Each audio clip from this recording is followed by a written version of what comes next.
All right, everyone. Well, I think we're basically at time.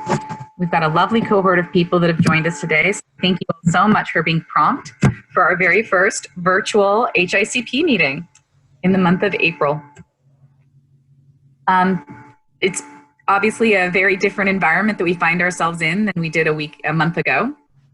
But we're excited to continue forward with the incredible work of this body, of this membership, and with the priorities that are so important now as much as ever in the Eastside communities to ensure that we can work collectively to deliver community benefits and take care of our residents, small businesses, and stakeholders in our communities.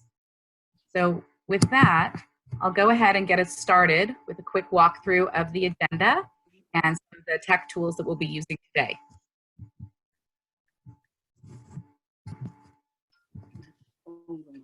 So today we're going to be spending our time with a quick overview and welcome, and then we'll be turning it over to some partner and community updates where we'll hear some more about opportunity zones, as well as the recent rent stabilization housing ordinance.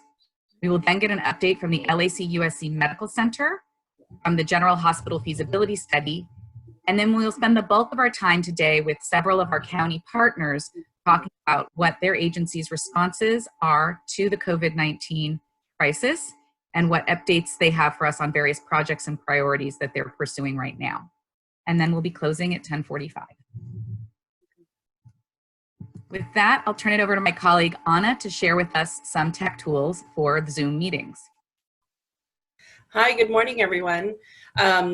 So yes, we have some technical stuff I'm going to walk you through. I wanted to let everyone know that all attendees, or ask all attendees, if you wouldn't mind muting yourself unless you're speaking. That way we can minimize any background noise. I know that we have a slight little hum going on during some of the presentations, and that's on our end. I know Ruby had asked about that, so please know that's not on your end. It's on our end, and we'll try to minimize it as much as we can.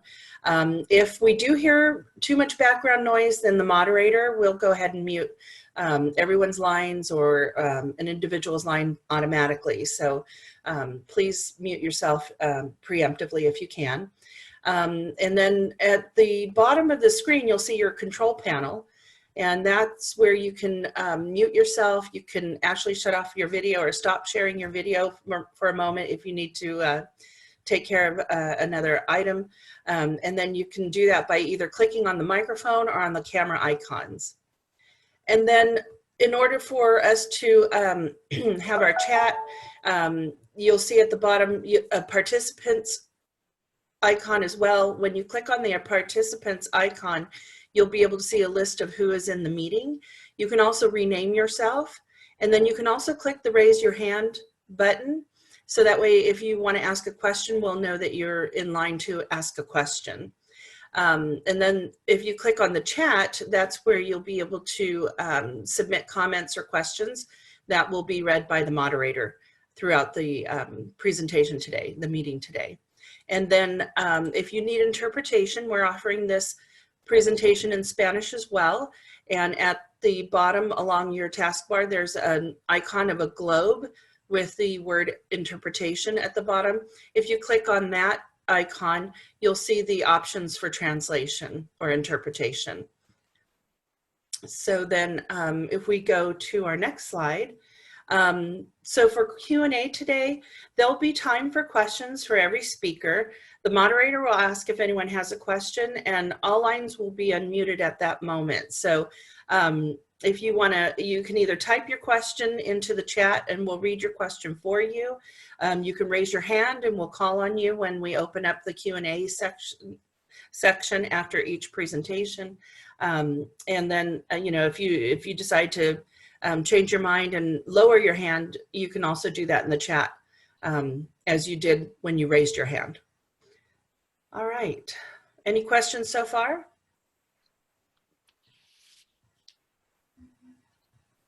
Okay. Great, thank you, Anna. So I do apologize for any feedback in the system. We'll do our best to minimize any background noise for you. so that we can focus on the wonderful speakers and presenters we have for us today. So we'll get started right now with our partner and community updates. And with that, we have an update on the opportunity zones from Felicia Williams. So Felicia, I saw you in the room. Are you ready to get started with us? Yes, wanted to make sure that you could hear me. We can hear you fine. Perfect. So good morning, everyone. This was just a great showing and a great example of what we can do with technology during difficult times. I just wanted to provide a really quick update. As you recall, we are doing an opportunity zones policy that is county-wide for the county. We are looking at general hospital feasibility as just sort of an example of how opportunity zones could be used. So we wanted to gather some feedback from the community. The place we are now on March 6th at the HICP meeting, we did the presentation. Thank you so much for your feedback. We've incorporated all the feedback into a presentation. We were just ready to go out to the community, and then now we're adjusting our schedule to take into account the COVID virus. So what we are doing is we are developing a community outreach plan. The first two public meetings that we want to do, very important because you guys provided such great feedback. We want to first go out to the HICP organizations and their members, and then secondly go out to the people who go to the Wellness Center and are clients of the Wellness Center. So we did want to do that because it really did make an impact on us, how coordinated the group was and how many resources that you had in the community. And we could also be consistent with the general hospital feasibility study and their outreach. So that's where we are now. We're developing that plan. I will talk with Heather and Rosa about various options to do community outreach and see how we can coordinate with the general hospital feasibility. But that's it for now. Thank you for your feedback, and we will be back out at you probably whenever this lifts, probably in a month or two. So thank you and take care, everybody. Any questions, I'll be happy to take them.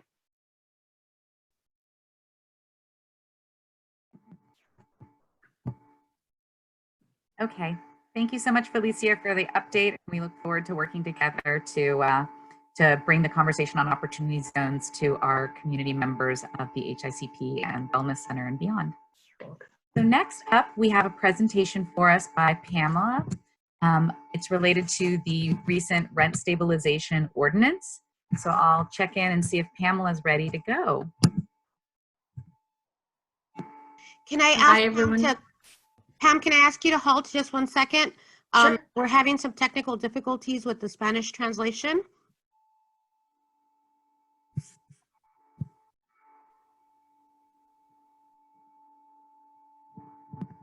Is anyone on Spanish translation? Can you hear the interpreter?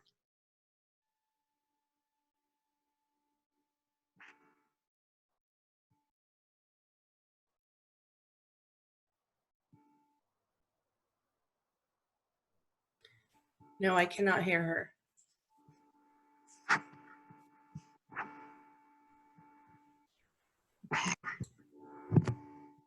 Heather, what do you advise? Victoria is managing the Spanish translation and the interpretation. I'm afraid I think that we'll have to ask her if she can work with individuals one-on-one who need that additional assistance to make sure they can get connected. When I look at the participant list, I only see— I can hear her now. Yeah, we can Okay. hear you. Yes. It's working now? Excellent. Sorry for the interruption. Thank you, Heather. Thank you, Pam. No, I'm glad. Let's iron out these details. This is a learning experience for all. Beautiful. And I want to say thank you so much to everyone for joining us today and for your patience as we work our way through these technical challenges. But we definitely want to use this platform to be as inclusive as possible, to bring new people into our spaces and to make it as easy as we can for everyone to participate fully. So thank you for interrupting so that we could solve that problem. I hope it will move forward more smoothly. But we're really excited to welcome Pamela here today to give us an update on some exciting things that are happening with rent stabilization in Los Angeles County. So take it away, Pamela. Thank you, Heather. Good morning, everyone. Again, if you don't know me, if this is your first time at the Health Innovation Community Partnership, my name is Pamela Agustin. I'm a community organizer with the Eastside Leads Coalition based in Boyle Heights. And our coalition, Eastside Leads, is also a founding member of the Unincorporated Tenants United Coalition. In front of you on the screen, you should see a picture from a rally that we held last fall in front of the steps of the Board of Supervisors. It was the day that the LA County Board of Supervisors voted unanimously to pass the strongest rent control measure in over 30 years for our area. So you see all the folks that came together that day. And thanks to the leadership, of course, of Supervisor Solis and Sheila Kuehl, we were together past this rent stabilization ordinance, pardon me. And it's important to ground us in what we see in front of us, I think, for our presentation today, because, you know, a little bit about Unincorporated Tenants United and our fight for rent control. It really was because of the people that you see in front of you. We heard in and out from a couple of years ago that how much tenants were struggling to make rent. We're struggling with ongoing rent increases, sometimes more than once a year from their landlords, sometimes excessively above 20%.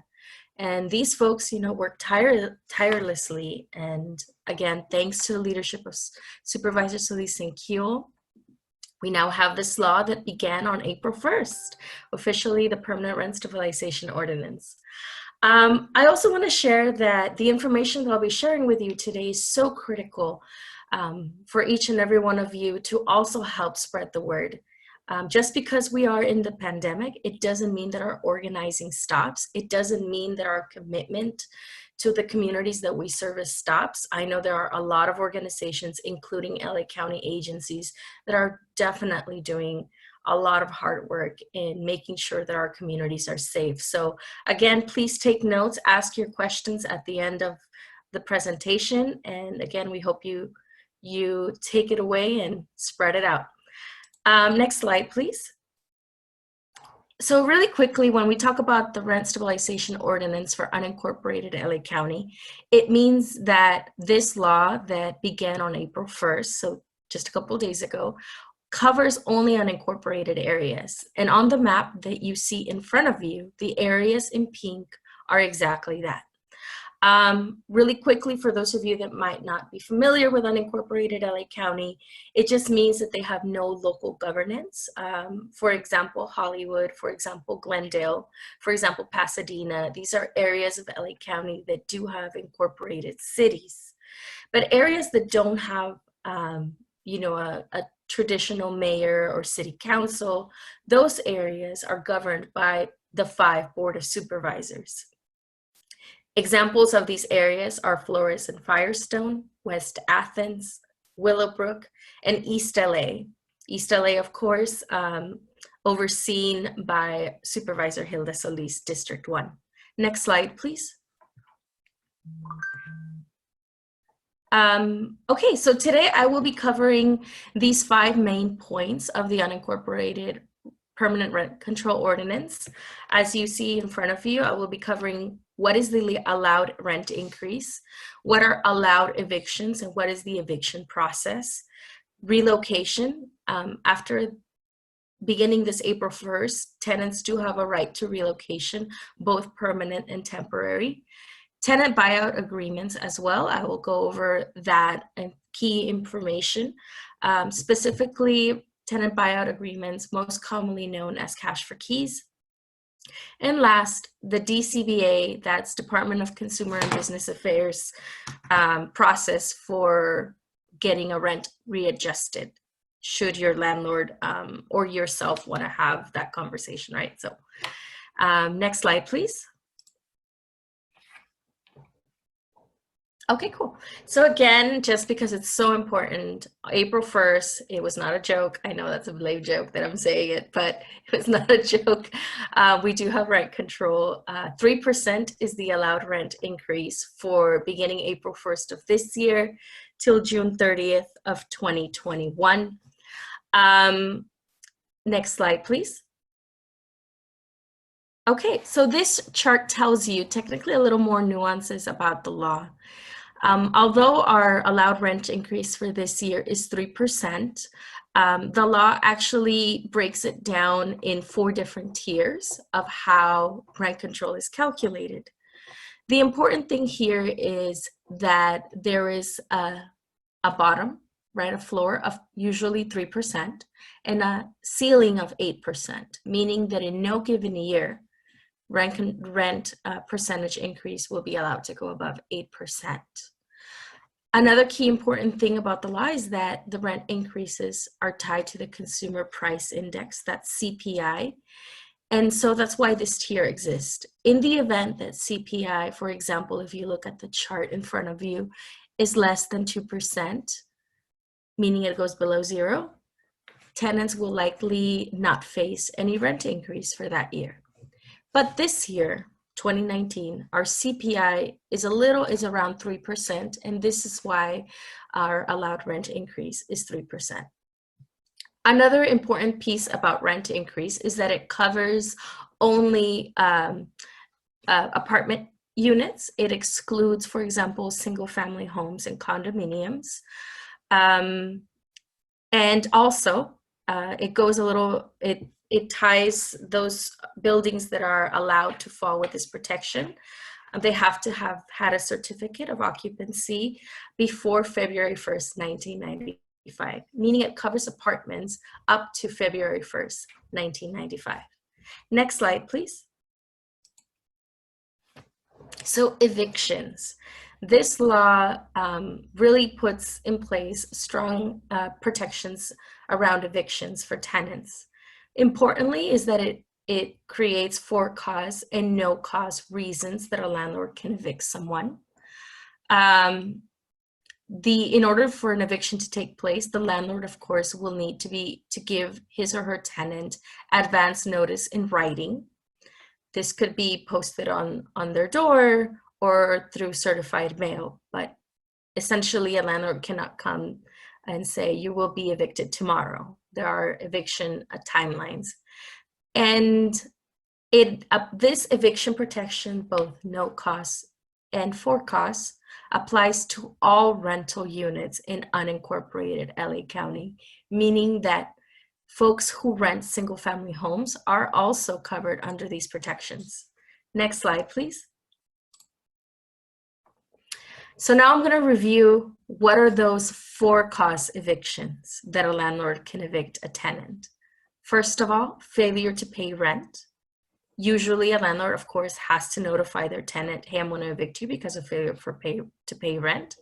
That can be a 3-day process in which once the landlord serves that notice, the tenant could have as minimum as 3 days to pay the rent. Otherwise, the eviction procedures will begin. Number 2, violation of material term of contract, or perhaps also known as the tenant probably violated the contract or the lease agreement. Examples of that, for example, is having a pet when that wasn't allowed and it was very specific on the lease. 3, nuisance or an illegal activity within the unit or within the building. This includes, for example, cases of domestic violence, illegal drug activity. Number 4, failure to sign a substantially similar lease. This means that your landlord probably wants to update your lease, gives you a lease. It is important to note that the lease should be similar to the one that the tenant previously signed. My understanding is that tenants will have 90 days head notice before they can sign a new lease under this provision. I say my understanding because it could get a little more technical, but essentially 30 days to 90 days is the time period that a tenant should have to review a lease. Number 5, failure to leave your unit after there has been an approved relocation application. So this means this is only possible after the entire relocation process has come to be. And after all that process, the tenant refuses to leave. And last, the household income exceeds government regulated units. I'll go a little quickly because I just noticed that I am at 9 minutes. No fault evictions, next slide. So this means that there are 3 reasons for no fault. Maybe your landlord or a member of his or her family wants to move into the unit. Also, the landlord decides that they no longer want to be part of the rental market, that they no longer want to rent their building, right? So this is an Ellis Act eviction. And also a government or court order that says that for some reason the tenant needs to leave. As you can see on the slides, there are very specific components to this. If a landlord or the landlord family member wants to move in, there has to be a 60-day advance notice to the tenant. In the case of an Ellis Act eviction, there has to be 120 days notice to the tenant. I will leave it at that given time, so please next slide.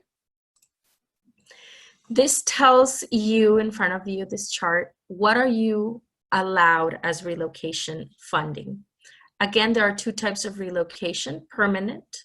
This usually applies to the 3 reasons that I shared previously: an Ellis Act eviction, an owner move-in, a government order. Temporary relocation, however, is exactly what it means, temporary. And it usually comes to be because the landlord has to do a repair or a bigger rehabilitation project to the unit, which cannot be done with the tenants inside the unit, most likely because it'll put their health at risk. The important thing to take away from this slide is that if there is in a household, there is someone that's a senior about 62 years, a child under 18, or a person with a severe disability, they are entitled to more relocation amount, and the amounts you will see differentiate in the middle column. And also, if the tenants are of low income or extremely low income, it changes in the last column. Next slide, please.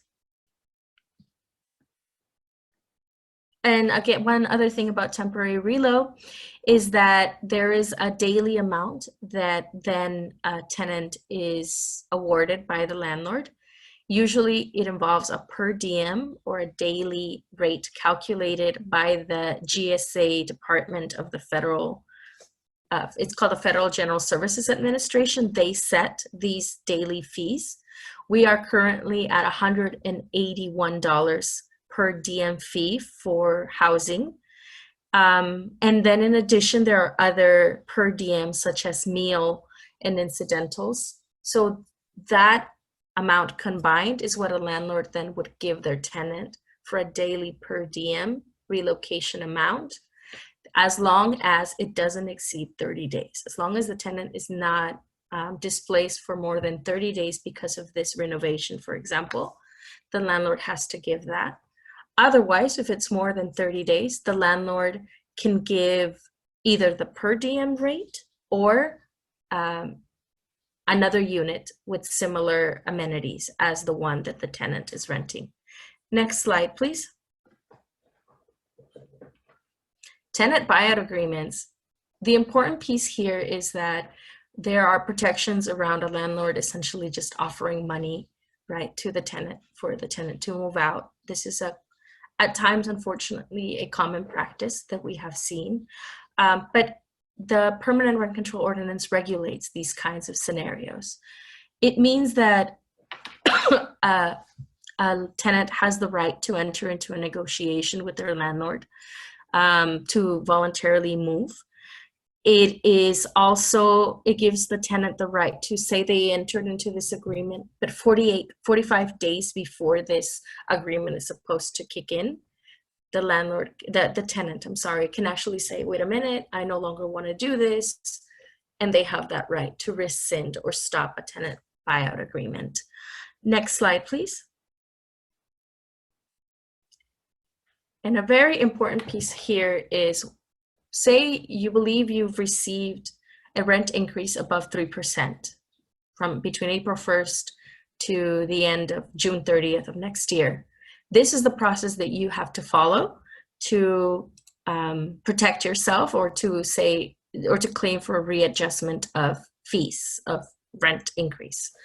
Step 1, you can call the Department of Consumer and Business Affairs. The number is in front of you. You can email them. If we were not living under a pandemic, you could also go to the DCBA headquarters and file the petition for a hearing in person.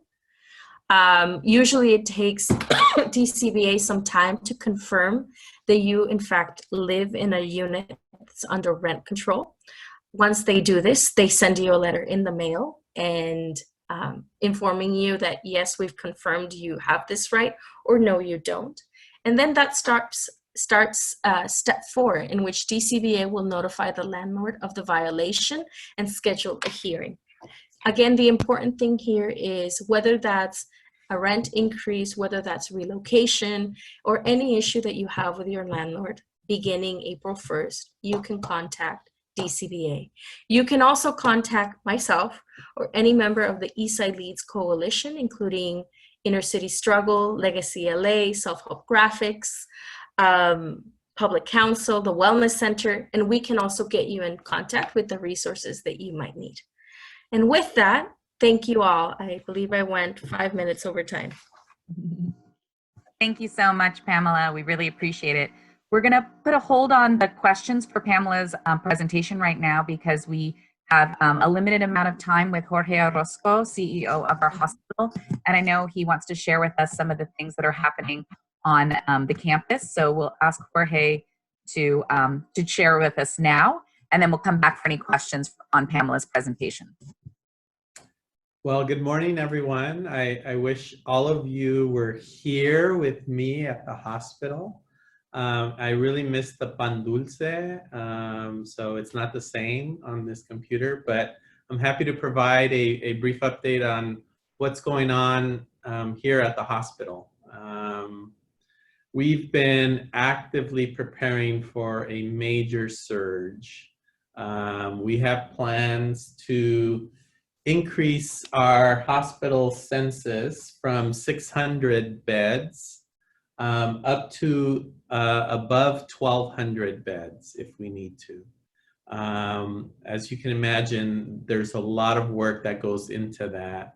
I don't know if people have driven by the hospital, but they might have noticed that we have 8 temporary tents out in the parking lot of the emergency room drop-off area. There's also 1 tent in front of the emergency room entrance. All these tents are closed at this moment, but they are in preparation if we get overrun with patients into our emergency room. The good news over the last 3 days is that we've seen a stabling off of number of positive patients with coronavirus, and we've been admitting about 9 patients per day over the last 3 days. Currently, we have 24 patients who are positive in our hospital. 17 of those are in ICU. We have the rest on regular ward beds. Let's see, what else can I tell you? Our hospital is not full right now. We have an overall census of 401 patients, which is about 59% occupancy. In our ICUs, we're about 53% occupancy. And our medical surgical beds, we're about 65% occupancy. We are dealing with the impacts of this also on our workforce and our staff. People are scared. People have been calling off and not coming to work. Today, we have a high call-off rate of employees. One thing, we have had staff who have been exposed to the virus, and we have about 13 of our employees who are self-isolating at home. Let's see, just one suggestion, and that if you can help get the word out, we have a lot of very worried people coming into our emergency room with symptoms of flu-like symptoms, but don't really need to come to the hospital, don't really need to come to the emergency room. And so we are really asking folks that if they have flu-like symptoms, that they're worried that it's coronavirus, to not come to our emergency room. One, because we don't have, and this is not a problem just in our hospital, it's a problem across the nation. There's not enough ability to test everyone for coronavirus. So there's very strict criteria for testing, and that is if you have these symptoms and you're sick enough to be in the hospital, then you get tested. So that would be very helpful. I'm happy to entertain any questions that you might have.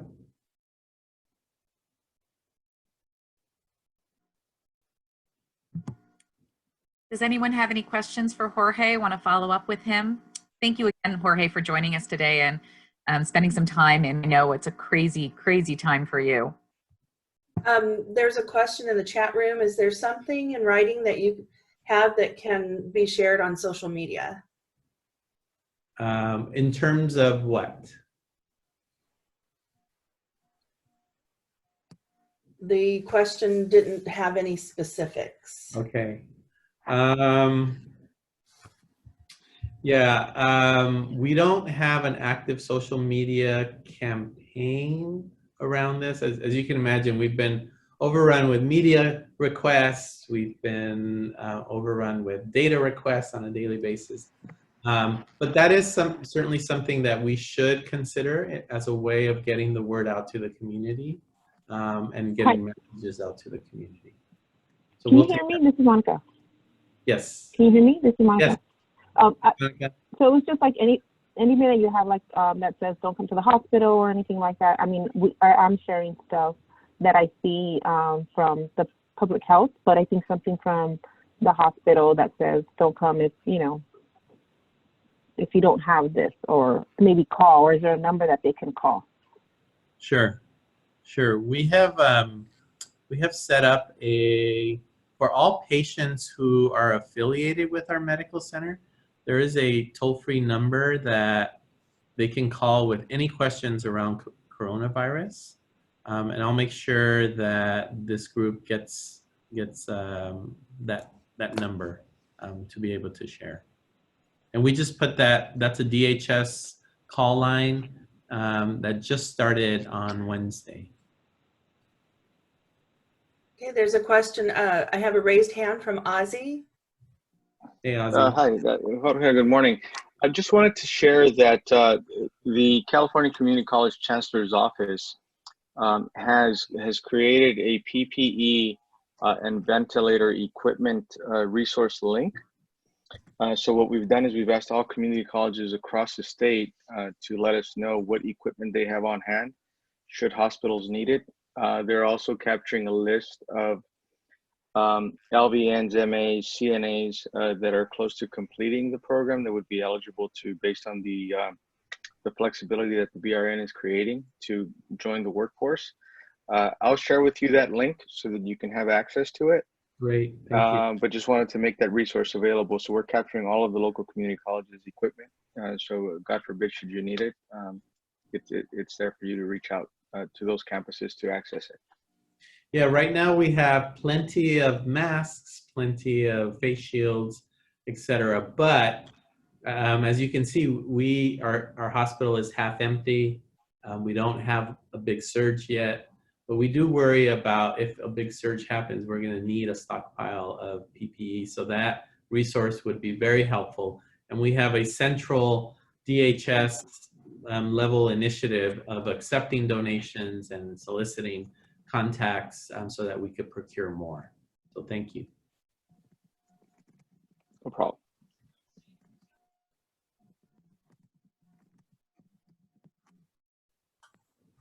Another one, just to share one other issue with the group. There are many employees who are asking for accommodations. They're fearful to come to work and to bring the virus home to their families or loved ones, and want to be able to have access to hotel rooms or places to stay. So we've been working with USC on that. I know DHS is looking at a system-wide contracts with hotels to be able to do that. But if there are any sort of connections that we can use unused dorms to house our employees, we would really appreciate that as well.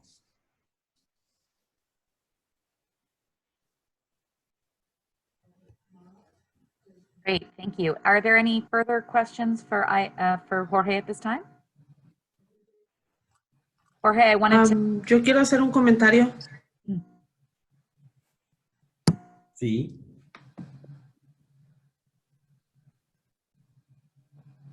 Hola. Go ahead. Buenos días, señor Orozco. Habla Mena. Como paciente y parte de las reuniones del HICP, quiero darle las gracias a usted y a todo el personal porque nos han atendido bien. Yo personalmente, mis citas han sido vía telefónica. Algo que quiero decir muy positivo para mí es que no tuve necesidad de tener mi cita con mi doctor primario para poder adquirir todas mis medicinas. Y esto en estos momentos es para mí fantástico. No me imagino las demás personas, pacientes que han estado haciendo esas mismas llamadas que yo, si se sientan igual de emocionadas que yo, ¿verdad? Y simple y sencillamente le doy las gracias y mis oraciones para usted, para todos, pero gracias para todo el personal médico. No, gracias, gracias. We have, our outpatient clinics are still open. The majority of the visits are being done on the telephone. Obviously, if there are urgent visits, people are still coming in for those urgent visits. But this crisis has really allowed us to realize the potential of telemedicine, being able to provide medications via mail order. So there are some positives that are coming out of this, and Juana out really highlighted one of those. So muchas gracias, Juana. Jorge, we also have a comment from Yolanda in the chat room. She wants to also do a shout out to you and the professional staff, chaplains, and all the support personnel. She wishes everyone Godspeed. Oh, thank you. Thank you so much. Okay, well with that, I think we'll say thank you so much for your time today, Jorge, and we wish you and everyone at the hospital absolutely the best. Okay, well, thanks everyone for that great exchange with our CEO. And I think with that, I'll ask very quickly if there are any follow-up questions for Pam related to her presentation. We're a little behind time, so if we could keep our comments quick, that would be fantastic. To the audio conferencing center, please enter a Oopsie. All right, so with that, we'll move along to our next presentation. I'd like to invite Deanna Weber of AECOM, who will be sharing with us some technical updates and considerations from the technical team for the General Hospital Feasibility Study. As we know, this is one of the long-term projects that we're invested in that will bring a lot of community benefits and different opportunities to the campus. So as we look to the future, we're very excited to continue the work in reconsidering what can happen on our campus at the General Hospital.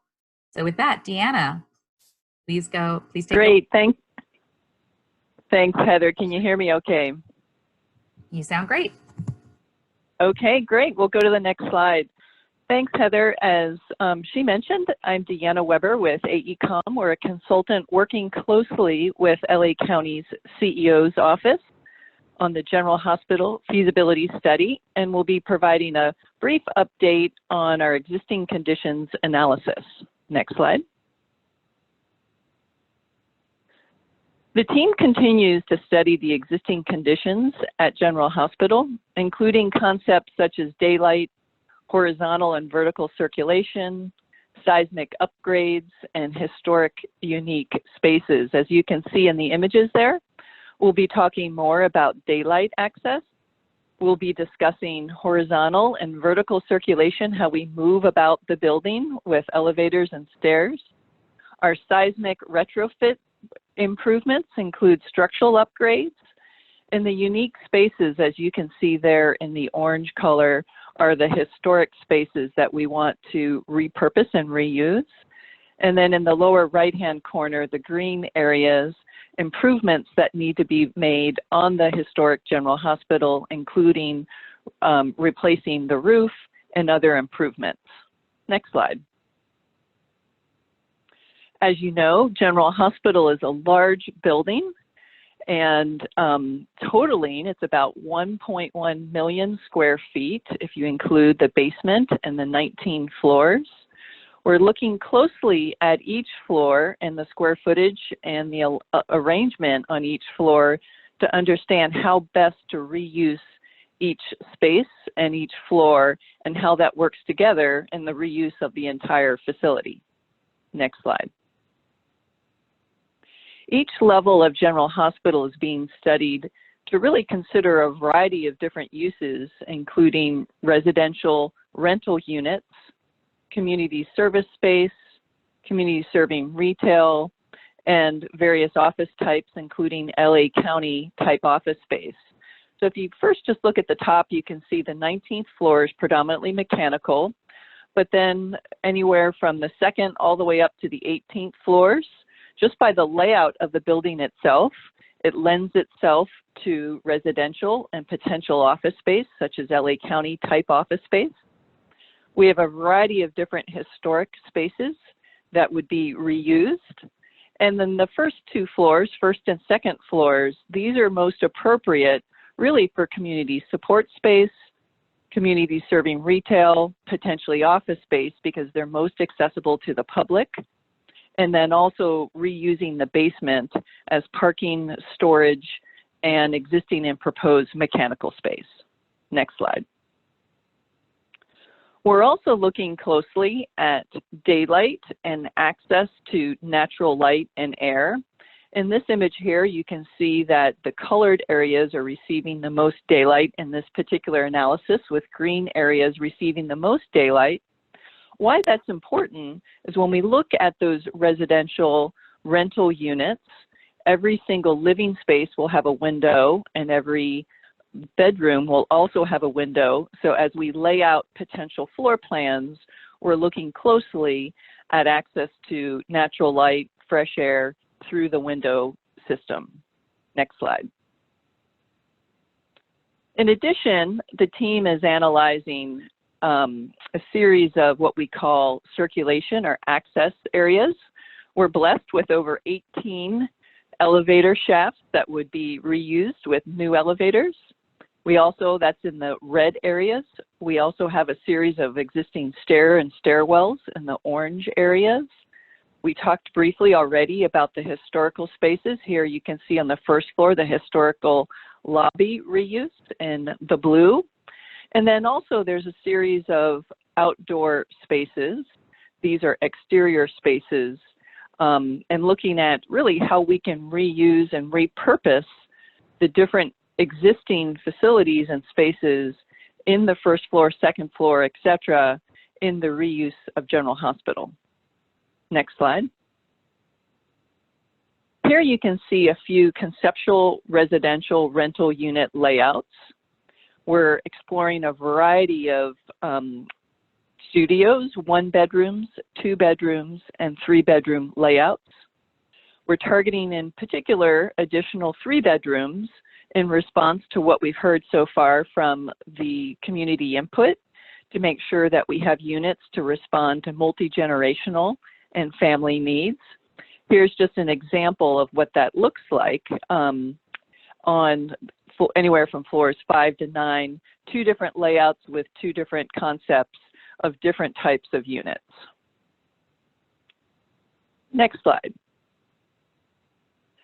So if there is any more, we're happy to take any questions that you have For more information, you can go to the General Hospital Feasibility Study website that you see there.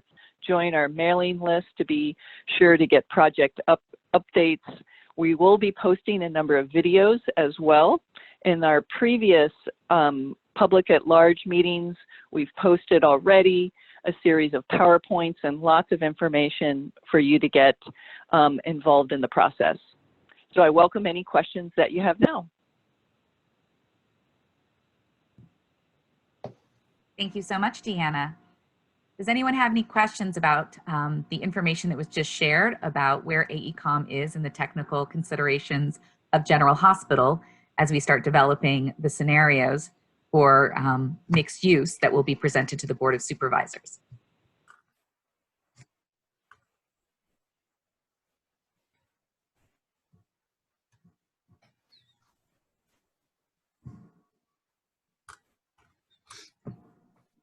Hi, just a question in the technicality of the timeline. Can you share more? I may have missed it at the beginning, but what is by when do you hope to share this feasibility study with the Board of Supervisors? Has that timeline also shifted because of COVID? Yeah, sure, great question. And I'll respond to that first, and Kelly and Ivan may want to add more information, but we're certainly looking at seeing if there needs to be adjustments to the schedule at this point in time. You know, we had conceptually targeted our 4th community at large meeting, perhaps sometime in June, and another where we would share what we call our draft reuse scenarios. And then we would also be targeting, you know, later in the fall, our 5th community at large meeting, again, to share our proposed reuse scenarios. But we're certainly going to look at the schedule and see how that may need to adjust, as we're also looking at, you know, more online opportunities for engagement as well, such as meetings like today. So great question, and we'll certainly keep you updated in terms of the status of eventually, like Heather had said, that this study would go to the Board of Supervisors. Perhaps it's in the end of the year timeframe, but that may shift a bit. Thank you. And to the extent that you are considering keeping the schedule going virtual to do so, Zoom has the capability of connecting with Facebook, and you can have a Facebook town hall. I think a lot of community is on Facebook, and it's proven helpful in the past. Just a tip. That's a great tip. We really appreciate that. And you're right. We've used a number of platforms, including Zoom. So thanks for bringing that up and making that connection with Facebook. We appreciate that. And if anybody also has additional ideas on how we can further connect and engage with the larger community in the current circumstances that we're in, definitely, we welcome all those ideas. Thanks so much.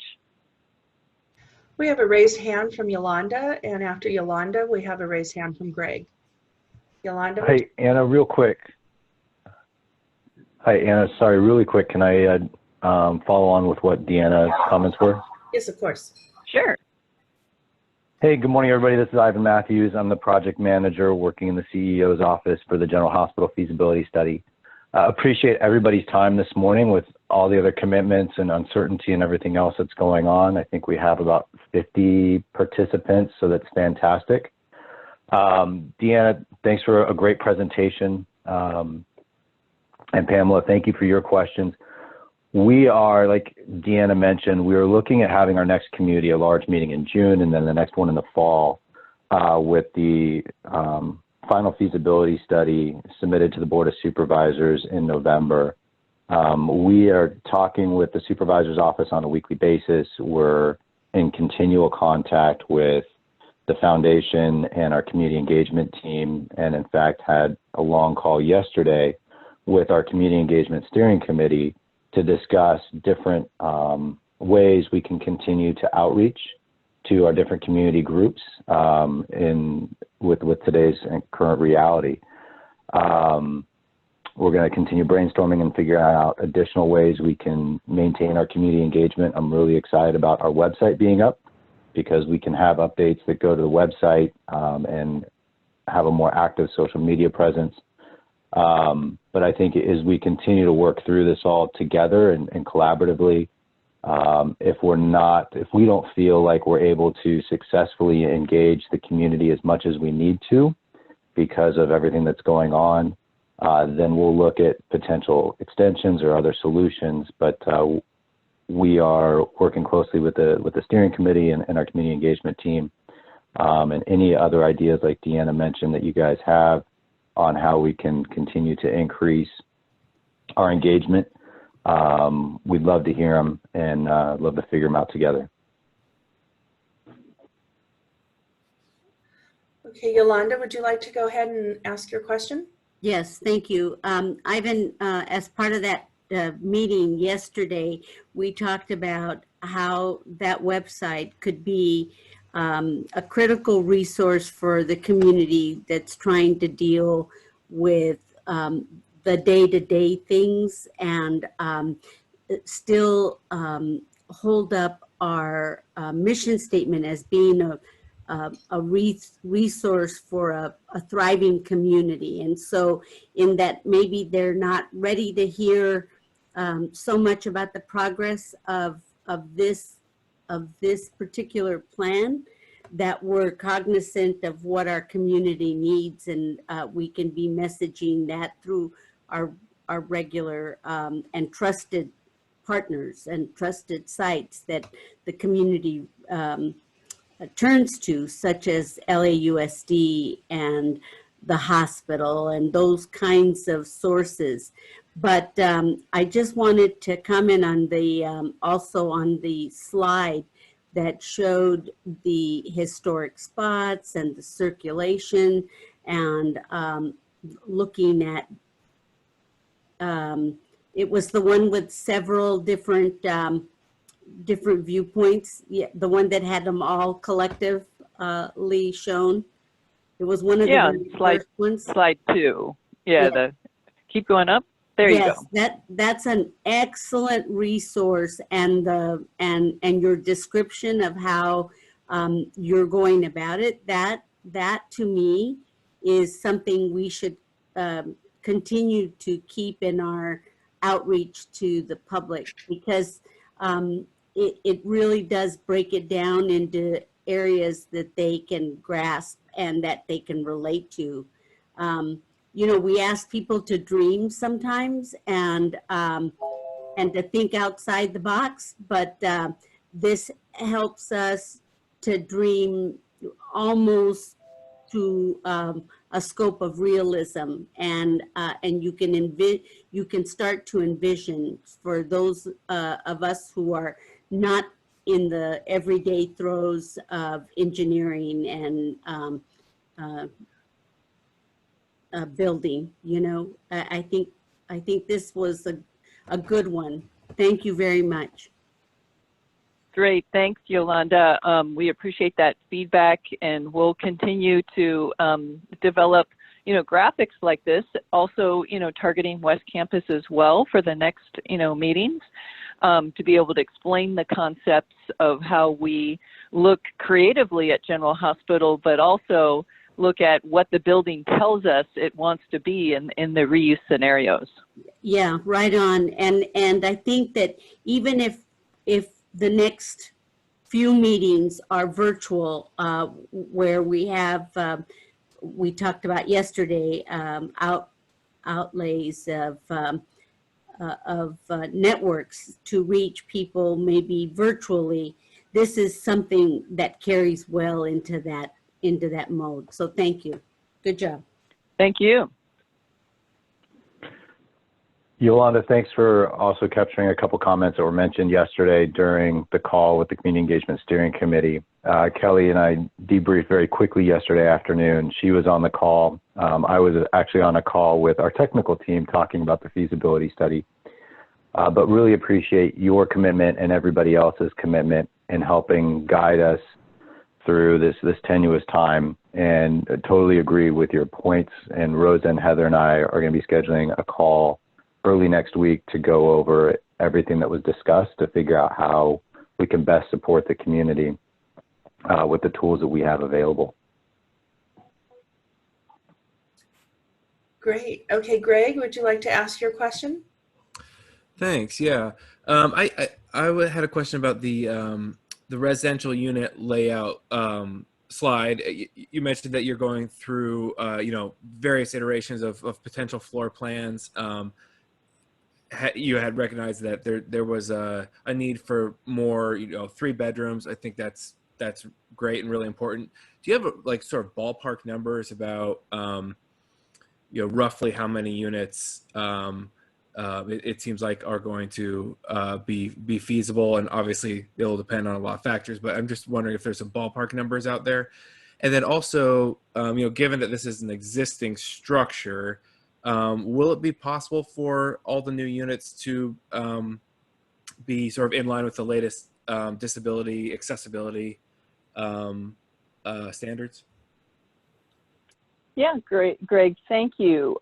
Great question. So first, just to start on the ADA question, the American Disability Act, yes, we will, part of this process is to upgrade accessibility, including, using the existing elevator shafts, but new elevators, et cetera, to provide access to meet all the ADA requirements and to serve the broader community. So that's part of the process. Great question.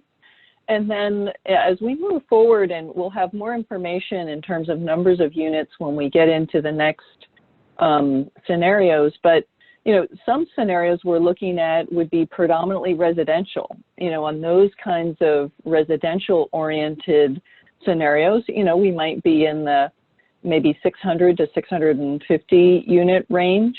And then there's some other scenarios too that we're exploring that may take a portion of the building and dedicate it more towards office space. For example, perhaps LA County type office space.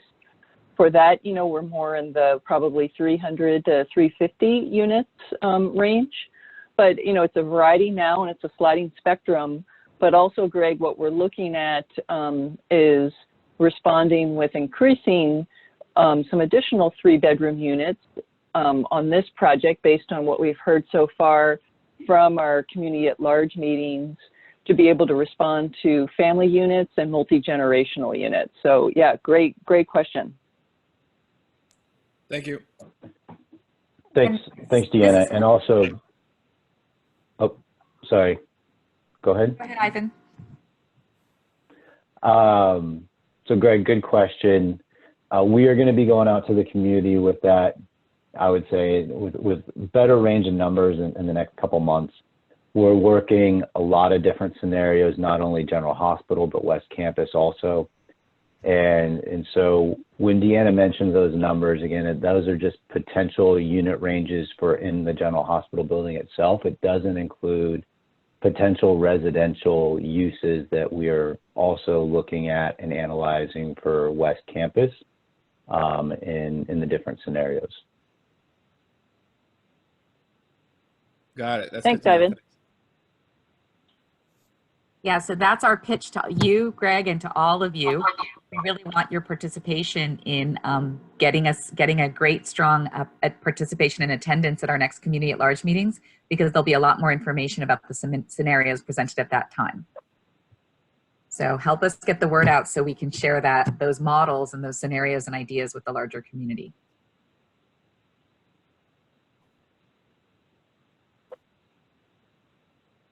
It doesn't look like anyone has any other questions or comments in chat or with a raised hand. Okay. Well, if that is the case, then I think we are ready to thank our presenters so much. Thank you, Deanna. Thank you, Ivan. Thank you, Kelly, for sharing with us this wonderful update on the considerations and where things are in the process of developing the feasibility scenarios. And now we will spend the rest of our time today together hearing with some updates from our LA County partners on the different responses to the COVID-19 situation and how that's impacting their department's priorities and work. With that, I think I will ask Alicia Ramos from the Department of Public Works to start us off with an update on the other projects on the campus. Good morning, Heather. Is my voice coming in okay? Heather? Yeah, sorry, you sound fine. I was muted. Okay, great. Alicia. Thank you. If you can go to the first slide. Thank you. So again, my name is Alicia Ramos and I'm with County Public Works. So I'm going to go over some of the projects that are highlighted on the LAC USC Medical Campus, and we will talk in the beginning about the COVID-19 situation and how that's impacting potentially some of our projects and what we're doing in response to it. Next slide, Heather. So Public Works, as a larger organization here for the county, we are considered to be essential services. And this is a topic that I think had some review in the past week when we started to hear the safer at home order or stay at home order, depending on whether it's county referenced or state referenced. Essential services was a term that was put out there that most of us are limited to where we can go and how often we can go, unless you are termed an essential service, which means that we can go about conducting our business more so than some of the other industries. So Public Works services and our projects are considered essential, and we are continuing to pursue them to completion. What that means is that even though we are continuing those projects, it doesn't mean that we are exempt from those safety guidelines. We are carrying out our projects, but we are still mandated to do safe practices on the job sites as well as our offices. We're all still beholden to the social distancing and the remote work conditions. So much of what we're seeing with our construction sites is that we are able to continue work. However, the social distancing aspect is probably the largest component that we may have an impact with. One of our projects, Women's and Children's Demolition, we had a workforce of about 30 people on site on a daily basis, and that's been reduced just slightly to about 20, 22. Point being is that in order to keep that social distancing for health and safety reasons, we just can't have as many bodies in the same space. So construction is unique in the sense that, you know, depending on what you're doing, you can have tasks going on that are far apart from each other, and then you can have tasks going on that require several people to be involved with that particular duty. So we're just being mindful, our contractors are being mindful to keep those social distancing requirements in place as they pursue the work. Next item that we want to cover is projects are essential to complete in order to provide community services, as well as fundamentally supporting the local economy. So while we're looking at our projects to continue to completion so that we can eventually open these facilities and offer those services to the community, we're also looking at this effort as a very large responsibility of Public Works in the county to keep this component of the economy as strong as we can, keep those jobs out there and operating. We know that there's several industries that have been hit very hard by this particular condition, by these limitations, and we're all seeing that.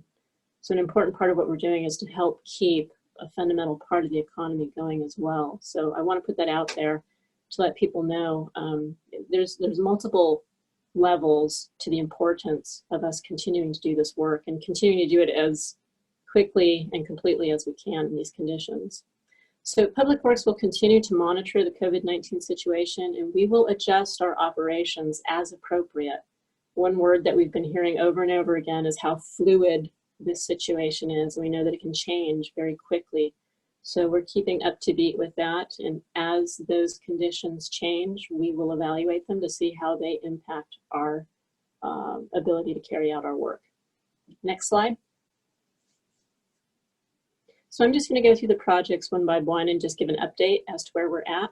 This is Restorative Care Village, which is happening down around the Women's and Children's Hospital on the corner of Zonal and Mission. So we have completed site grading and clearing. There's been a lot of activity on site. We're down to the last little bits of it. But we, for the most part, have done that initial stage. The design build contractor, which is Canon Design, is set to mobilize on the site sometime in May, so coming up quickly. Our civic arts process continues on this project. In fact, there's a meeting later this afternoon to continue that process to identify the artists that will be chosen to go forward with some of the larger art pieces for the project. And unfortunately, our groundbreaking ceremony that we had scheduled for March 13th obviously didn't happen. That was right at the precipice of all of the COVID-19 measures becoming escalated very quickly. And so we will continue to work with opportunities in the future to have those commemorative moments, if not for groundbreaking ribbon cuttings. We'll work with the Med Center and Supervisor Solis's office and HICP to look at those opportunities we have in the future to still celebrate the importance of this project. Next slide. Women's and Children's Hospital. We have completed the initial debris removal of the upper floors. We're still finishing out the lower floors, which means floors 2, 1, and basement. This is the component that I mentioned earlier. We are seeing some impact with the COVID-19 situation, and that is, for the most part, the body count of labor that we can have on site to maintain safe distances. But we are pushing to get this debris removal completed by the end of April. So we will keep pace with that progress. It may stem slightly into May, but so far the contractor is projecting that we're pushing for the end of April to have all that debris out of the building. Our service contract, which is out for solicitation right now, the demolition of the structural component, which is essentially the building itself, that solicitation is going to conclude this coming week on April 7th. We'll have bids from our demo contractors, and we'll go through that review and evaluation process for the month of April. And our expectation is to award a contract in May. So with that, I'm just going to touch lightly on the ceremony event, because I think we also have more information coming from Supervisor Solis's office. That ceremony was scheduled for April 22, which obviously will have to be rescheduled. So we'll look at opportunities to reschedule on that, and I'll leave that for other comments. And we do expect structural demolition of the building to on-site activities to start in June. Next slide. Was that our last slide? There we go, Child Care Center. Child Care Center was awarded by the board this past Tuesday on March 31st, so that's a big milestone for us. So we will start make-ready work in the month of May. We'll start clearing the site, but there are some images there, and I think this is going to be a fantastic addition to the Med Center site. So we're very excited to get that kicked off. So that rounds out the projects, the summary, and the update. Thank you. Thank you so much, Alicia. And I think Monica had an update for us about the Women and Children's Hospital event. Monica? Hi, everybody. Can you hear me? Just want to make sure. Yes. Can you hear me? Yes. Okay. Yeah, so hi, everybody. Sorry we can't be together, but we, as you know, because of the coronavirus, we have to reschedule. We do have an opportunity maybe in May. However, depending on how everything is going, we may have to have something very small or at a different time. But we're still in talks with the supervisor's office, and we'll just keep you updated. But we are sorry. We know that this is something that's very important for the community, but we'll keep you informed. And that's all I have to say about that. We have a Any questions? Yes, we have a raised hand from Dulce.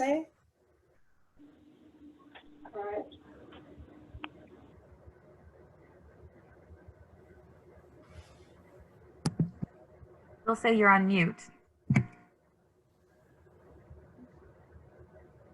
You know, we're all, and I can have them take the test just to have all that in order.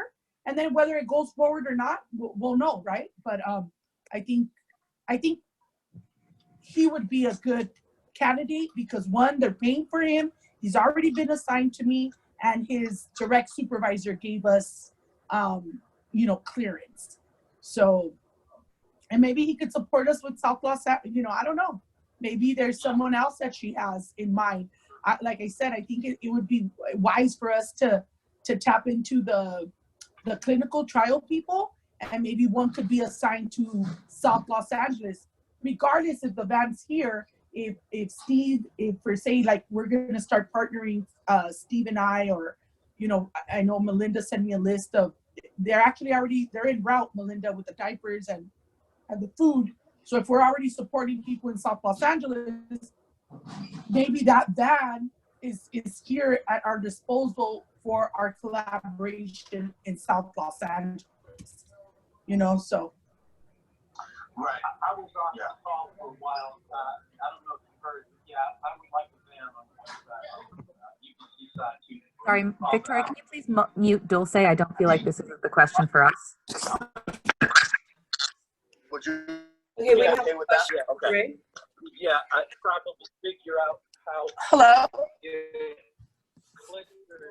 Hi. Sorry. I didn't have a question. I had not for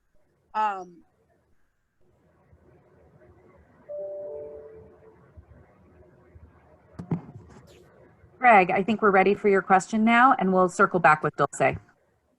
Great. And actually, I just wanted to tack on this maybe is more of an update, but I also saw on the agenda for the 31st, in addition to the funding for the childcare, the aspirational goal of hitting that 50% participation in the targeted work, local and targeted worker hire program, that was memorialized on the 31st as well. So that was exciting from a community perspective to see those goals reflected in the motion that was awarding the contract. So I guess I just wanted to say, show appreciation to the Supervisor Solis's office for including that important goal in the contract. Yeah, and if I can speak to that a little bit, this is Alicia Ramos. Thank you so much for acknowledging that, Greg, because not only were the aspirational goals put in force, but also the Child Care Center will have a community workforce agreement applied to that. So that is an agreement that reaches out into relationships with unions, local networking of jobs. So this is all part of the bigger picture of getting that local contribution to these projects. So much appreciated. Thank you for acknowledging that, Greg.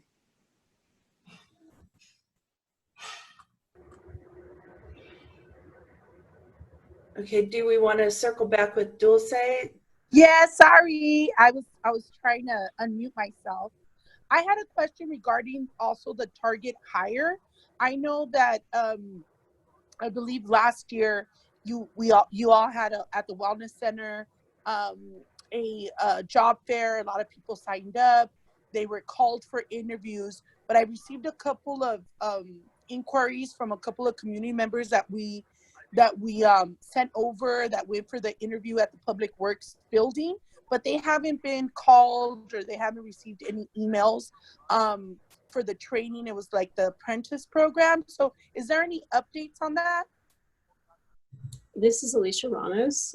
So let me speak to that a little bit, and perhaps even Isidro with WEDAX might be able to speak to that a little bit later in his component of this part of the meeting. So with those job fairs, we got interested people from all different sorts. We had folks that were interested in construction, some that were interested in even med center projects. But what we've been doing is looking at these opportunities that are out there and the interested folks who come and want to sign on for the next step. What we're trying to do is streamline and get more alignment of these resources so that we can figure out where these people are going. Because when we go to these job fairs and folks show interest, they get routed to training centers if that's the appropriate next step for them. If they are already qualified or skilled for a job, then we had contractors there that they could talk to. But unfortunately, we don't necessarily have a case tracking, meaning by name, by individual, what comes of those efforts. And so Supervisor Solis's office has been very interested in bringing to the table that missing piece so that we can follow through to see what comes of those interested parties, what routes do they go down, and then eventually, are we successful in getting them employed in these projects or employed in other projects? So that is something that we're working on to get more clear data, and hopefully we'll have more information to bring to the table in detail in the coming months.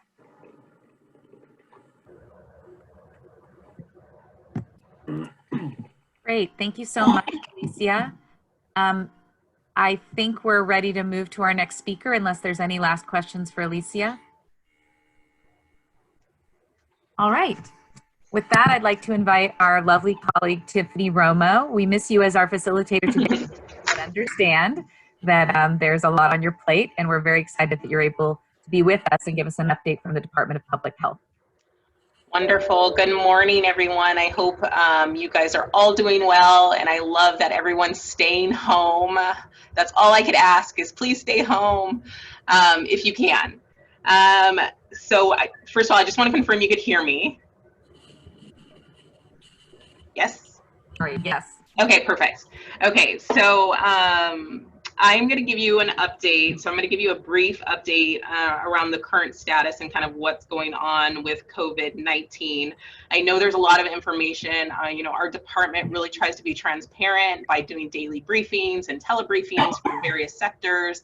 So there's a lot of information out there. So yes, let me just give you the briefest update. So before I start, my one kind of caveat is that, you know, this situation, I think Jorge mentioned it, Alicia mentioned it, you know, the situation and our guidance is evolving quickly. I mean, sometimes guidance is changing within the hours. So it's really important that, you know, you guys stay, you know, up to date by getting information from reputable sources. So like from our Department of Public Health website or from the Center for Disease Control and Prevention website. There's just so much information, and I can't even tell you how much misinformation is out there. I'm constantly getting emails about, you know, rumors or flyers that are being passed out saying all sorts of stuff. So if you guys could help us out by ensuring that anything you share or send to your partners, it's coming through a reputable website, and you're sending any of your, you know, your clients, colleagues, family could be the worst sometimes, to reputable websites to get their information. So as of this morning, there is a total of 4,045 cases in LA County, and unfortunately 78 deaths that are associated to COVID-19. And you know, these numbers are going to change. We do a daily press briefing at 1 o'clock every day, and so there will be a report of new cases and, unfortunately, most likely some new deaths that will be reported too. As of those cases, about 61% of the people that were positive and have died had actually underlying health condition. And the current mortality rate is about 1.9%, which is about slightly higher than the state average. We should assume, so even though we see these as the number of cases, we should assume there's many more cases out in the community. We know we have confirmed community spread. We are getting more research and evidence of asymptomatic spread. So we should just assume there's, you know, many more cases out in the community.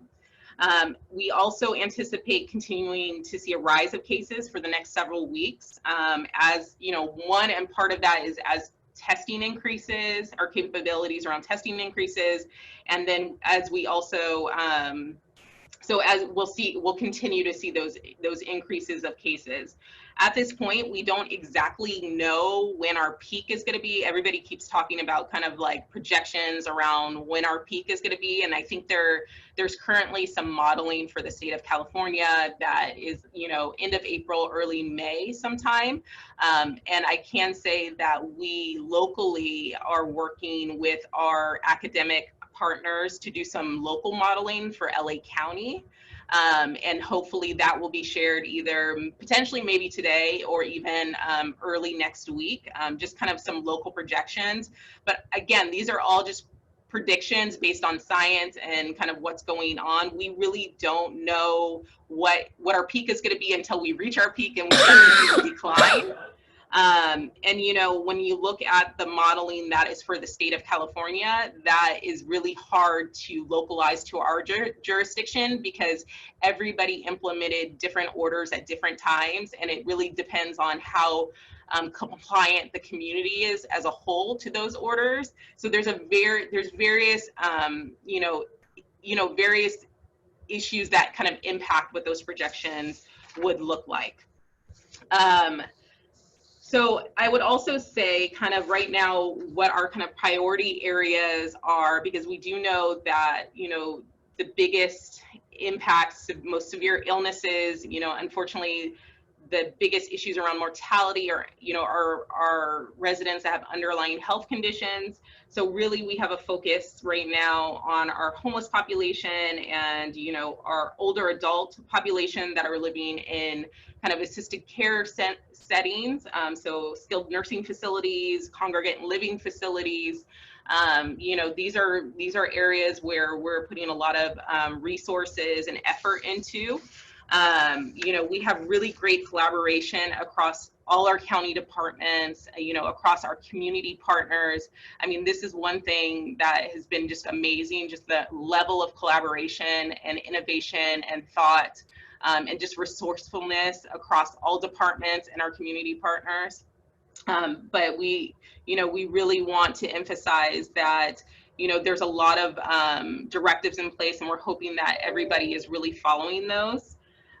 So I will say around those kind of more vulnerable populations, like I mentioned, kind of like our shelters, our skilled nursing facilities, and our congregate living facilities, we have our environmental health inspectors have gone out and have done inspections in all those sites.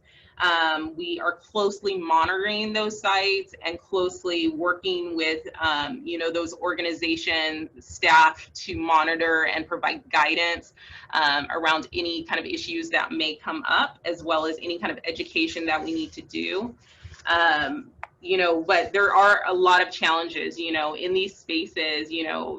There's a lot of, even for homeless outreach workers or homeless providers or skilled nursing facilities and, that have, really kind of licensed or, specialty care personnel, it's really hard it's not an indefinite amount of staff. And so as we're seeing a lot of people who are getting sick, or a lot of people who are just, even how as Jorge had mentioned, that are just scared. And so we're getting a lot of call outs and things like that. And so staffing in all these facilities, as well as our own department, can be a challenge right now, because we are being very precautious, especially around, our own public health staff, to make sure that we're not, spreading it internally, because again, we only have a set number of staff, and we want to make sure that our staff remain healthy so we can serve our community the best we can. So I just want to say that is kind of one of the challenges that is going on right now. So on the other note, I want to talk a little bit too about kind of testing. There's a lot of changes that are going on, a lot of great work that's being done. So as of, and again, these numbers will be updated this afternoon at the press conference, but as of Wednesday, April 1st, there has been over 23,000 people that have been tested in LA County. And so the testing, like I said, as testing continues to ramp up kind of county-wide, We're going to see these increase in numbers and our capacity build daily. You know, we have there's various testing sites in the city of LA, and then there's 5 new testing sites, some of which opened today. And so we see testing sites in the city of Lancaster, Glendale, Pomona, Palmdale, and Redondo Beach, as well as I mentioned, there's sites in the city of LA. Testing is by appointment only. And all of these sites are drive-through test sites, except there is one walk-in clinic in Echo Park location.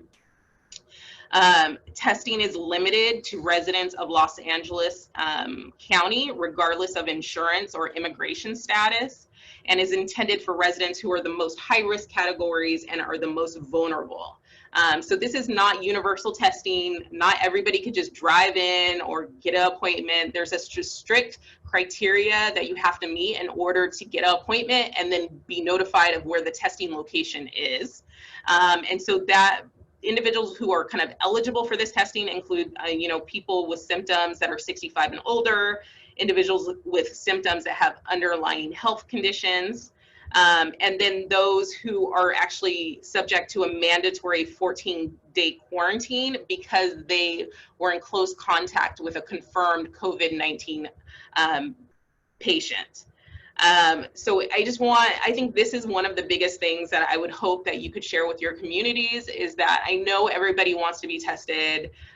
You know, I get it. Like people want to know, they want to get tested, but really we don't have an infinite amount of tests. And we really need to save these for the most critical, our most critical and most vulnerable community residents. And then also I want people to remember that most people, I know the numbers are scary, but when you think about it, we've tested over 20,000 people and we have, you know, a little over 4,000 confirmed cases. So that's a lot of people, you know, that are getting tested, you know, and a certain percentage that are being positive, and not all those people that are even testing positive require any kind of intensive care. So there's a lot of people, most people are actually going to have mild symptoms and will be able to take care of themselves and recover at home. So there's actually really no need to even get testing. Because we have guidance, and again, please visit the public health website because there's guidance on everything. Like all the questions we get, if we see things coming up, we create guidance on it. There's so much information on the public health website, and it's very user friendly. So I really suggest that you utilize that as a resource. But going back, you know, like I said, most people have mild symptoms and will be able to recover at home. You know, reiterating what Jorge was saying this morning, we need people to stay out of the hospitals. We need people to stay out of the ERs and really just save those spaces for the people who need the most critical help. You know, telehealth has been an amazing thing. You know, most people, especially if you have, you know, if you already have a primary care provider, you could just do a telehealth appointment, and you know your physician or your doctor could actually ask you all the certain criteria of questions, and they will just say, you know, we presume you probably have it, so just stay home and take care of yourself. If your symptoms get worse, then let us know. Like I said, most people have mild cases, and so they're able to take care of themselves at home. Really quickly, I just wanted to do 2 more kind of updates is, you know, like I mentioned in the beginning, you know, guidance is continuously changing. You know, we had 2 major shifts that happened this week. And so I just want to make sure people are kind of aware of that. One is the definition of close contacts, or those are individuals, you know, that, you know, are within 6 feet of you for at least 10 minutes or more. These are usually people that you live in a household with. Hopefully nobody you're working with right now, because we should all be 6 feet apart. But these are, or, you know, you have an intimate relationship with, these are people that are kind of most likely your close household contacts, or it could be somebody, if you're a caregiver, somebody you're taking care of, it could be somebody like that. But so guidance around close contacts has changed because we are seeing evidence of asymptomatic spread, you know, 48 hours prior to symptoms showing. And some people actually don't even get symptoms, even though that's not the majority. So I just want to clarify, the majority of people who have this disease are actually getting symptoms. And so we are really there's a lot of research going on right now to better understand why there are a limited small percentage of people that are asymptomatic, that test positive but are asymptomatic completely, so don't show any symptoms. But what we're seeing is that prior to symptoms showing, about 48 hours before, people could be asymptomatic and spreading the virus. So when we define a close contact, so if you're an individual who has now been confirmed as a positive COVID-19 case, or is presumed by your medical professional that you probably have COVID-19, we're asking those individuals to notify their close contacts that they need to go into quarantine for about 14 days. And so since that expansion of the close contact definition, that means 48 hours prior to you actually having symptoms, anybody who you were in close contact will also need to be notified. So this is the change on kind of guidance that we had been given prior. So it just expands the number of people that would need to go into quarantine for 14 days. And again, that 14-day period is because that is the incubation period of this virus. Most people will, if they are positive, get symptoms within 2 to 14 days. And so that is that space. Another change in guidance that recently was announced, and as recent as yesterday, is that the California Department of Public Health released guidance on face coverings for the general public, and Mayor Garcetti actually went on and recommended that all LA City residents wear face coverings when they're in the public conducting essential services. So this is, if you're going to the grocery store or you're going to pick up medication, because really there's really limited reasons why you should be out of your house at this time unless you're an essential worker and have to go to work. So this recommendation has come forward around, or this guidance around face coverings has now come out, and DPH is currently working on releasing our own kind of guidance around face coverings. And part of the challenge with this is a huge change, right? And so a lot of people are going to be wanting to wear face coverings, and we want to do a little education on the difference between face coverings and medical grade masks. And that's why we're saying face covering versus masking. We want people to wear non-medical cloth-based masks or face coverings when they're kind of just out and about. So this could be something as simple as a scarf or a bandana, or people, are creating their own. Now there's like this whole, all these people are like seamstress now and like creating their own. It's apparently very easy. I wouldn't know. I don't do that. But so people could wear these non-medical cloth-based face coverings, just basically when they're out and about in public. However, we want to reiterate that people still need to, abide by the public health directives, and we don't want to create this false sense of security now that you have this face covering on your face or covering your nose and your mouth, because really all that does is protect other people from you. It's not protecting you from other people. So we just want to make sure people understand that, and that people still need to abide by the staying at home order, the social distancing. They should be doing hand washing and self-isolation and self-quarantine as ordered. Like all those directives are still in place, and people should still be abiding by those. And it's really important, we've seen, a ton of hoarding when it comes to stuff like toilet paper and Lysol and like all these things. And we don't want people to go out and then now try to get medical supplies that should be preserved for healthcare workers or people who are taking care of people that are positive COVID-19. So we don't want people to make a rush for all these medical supplies. So we just want to, if you could help us share that information, that would be great. And I think that is it. I talked for a while, and I want to leave time for if there's any questions, but I think that is kind of my messaging right now, and let me know if you have any questions. Yes, Tiffany, we have a question from Monica. She'd like to know if we'll start to see in the numbers that are being reported, the numbers of people that have recovered as well. Yes, so that's a great question, and we've actually received that, you know, that question before, and I think our leadership is challenged by it a little bit, just because, you know, it's the number, even the number of positive cases, like I mentioned before, is not a really solid. These are positive cases that we know about, because they've come in or they've contacted their doctor. You know, and so we also know there's a lot more positives out there that are not, you know, reaching their doctors or not being tested. So even with recovery, it's kind of a skewed number a little bit.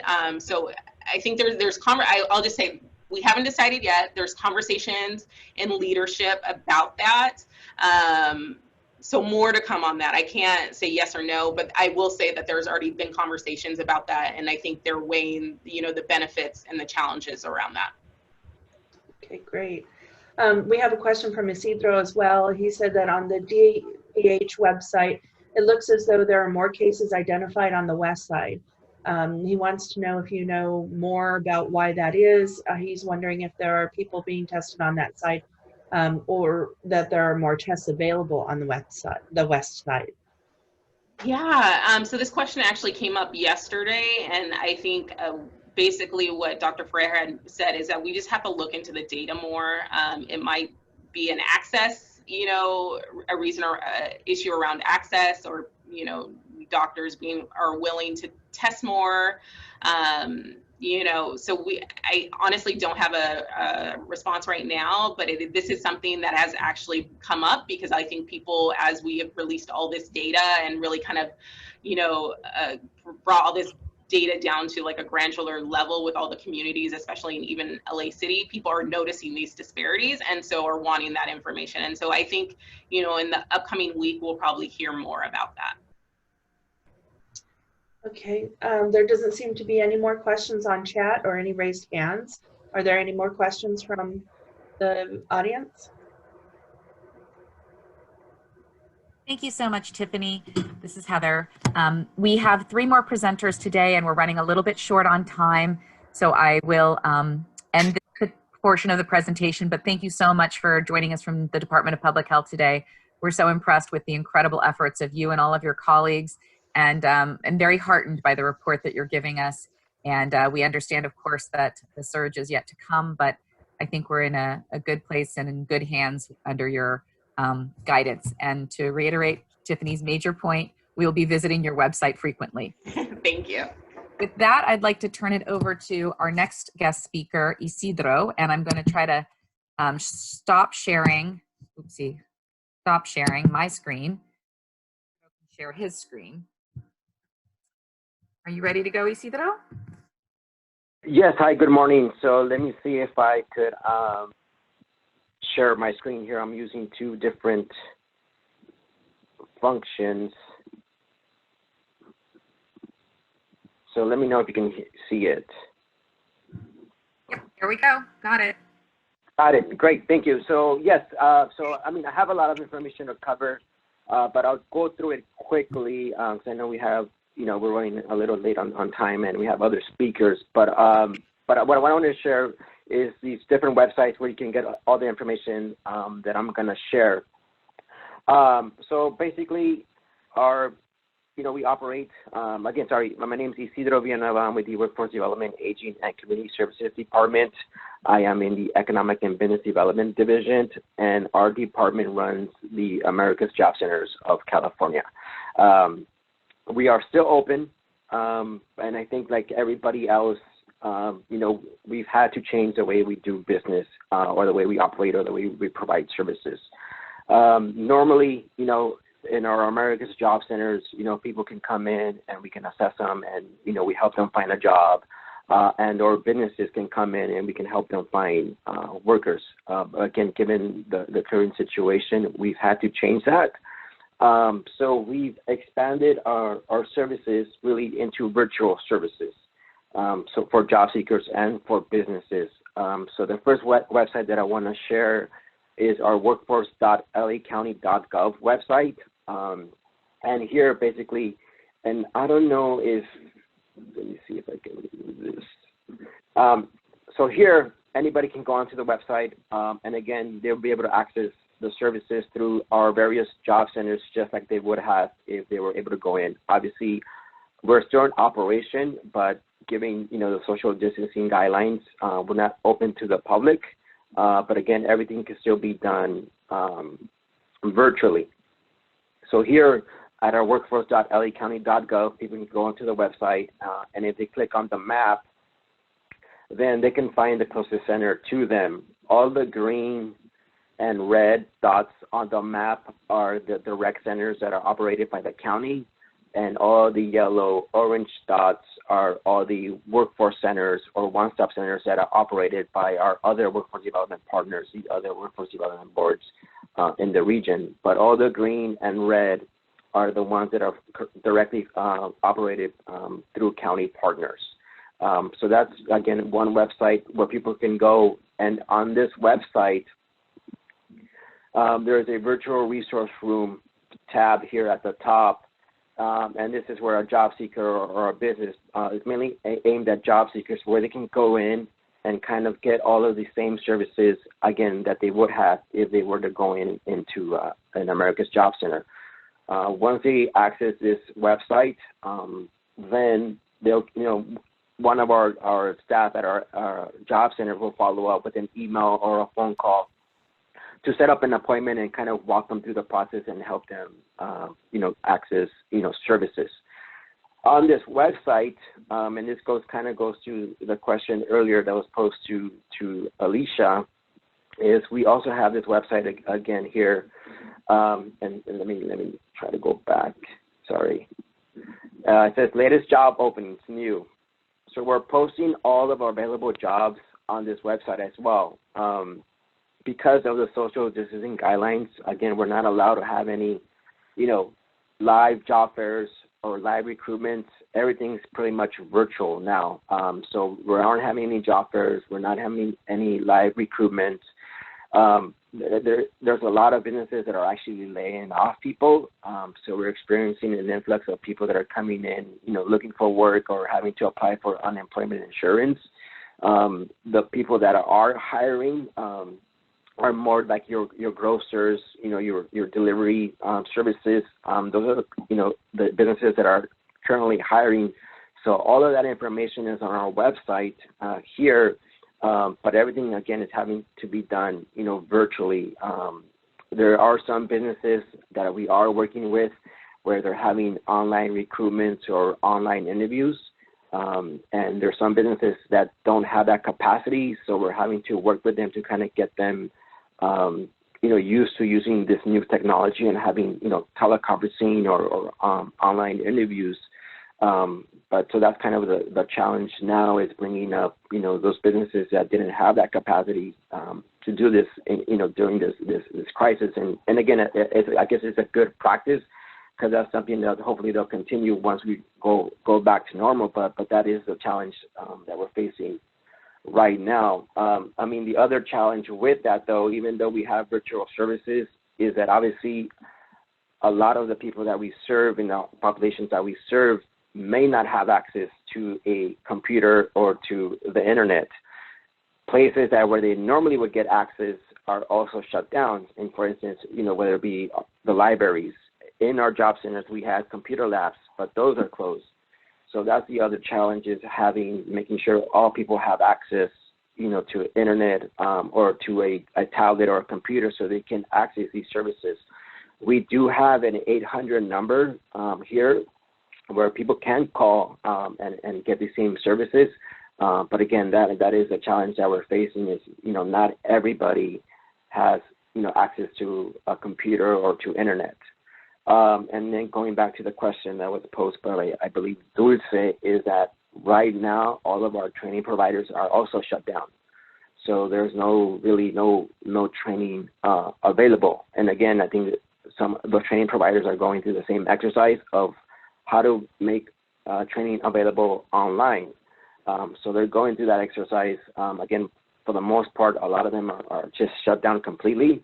And so even the ones that did have online training access before, I guess that was kind of tailored to a certain audience. again, the challenge with some of the individuals that we serve is that they don't have access to a computer or to a smart tablet, and they don't have internet access. So that's kind of, again, the challenge that we're walking through is, we can make these services available online, but now how do we ensure that people are actually able to access these services? So those are some of the challenges we're seeing. Again, on the job seeker side, we're seeing a lot of people, losing jobs.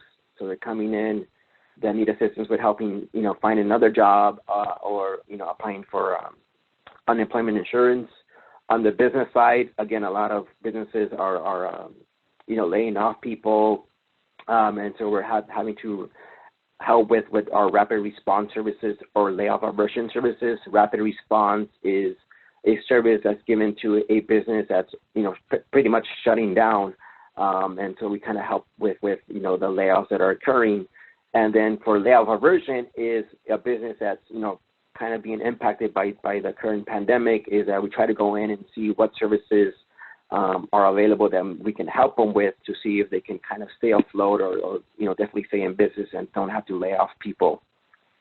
So the other thing that I want to share is our LEC BizDev account. So you can follow us on Twitter, Instagram, and Facebook. And so a lot of the information that we're sharing with both job seekers and businesses can be found on these different social media platforms. So I encourage you to follow us at LEC BizDev because that's where we're sharing a lot of information. What the other thing that we're doing is we're having virtual town halls for businesses where we're inviting representatives from EDD, the Small Business Development Center, and Bezetic to kind of give information on the direct services that they can help with. On the EDD side, they talk about the work sharing program and how to kind of help businesses either avoid or navigate through having to furlough their staff. The Small Business Development Center gives information on the application process through the Small Business Administration loans and kind of how to work in applying for those loans and what it means in getting those loans. And then Bezetic kind of gives some legal advice to the businesses on kind of how to navigate again through this crisis. And then we're giving information on our all the new resources or legislation that's becoming available. So I just want to kind of quickly go through kind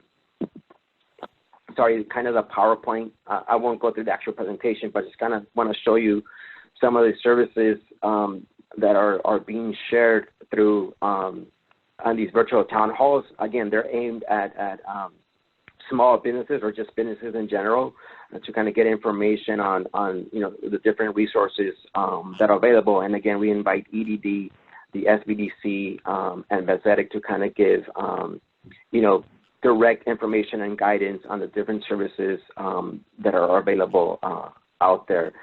We kind of go over the newly signed CARES Act, both for both businesses and individuals. So again, I encourage everybody to follow LEC BizDev.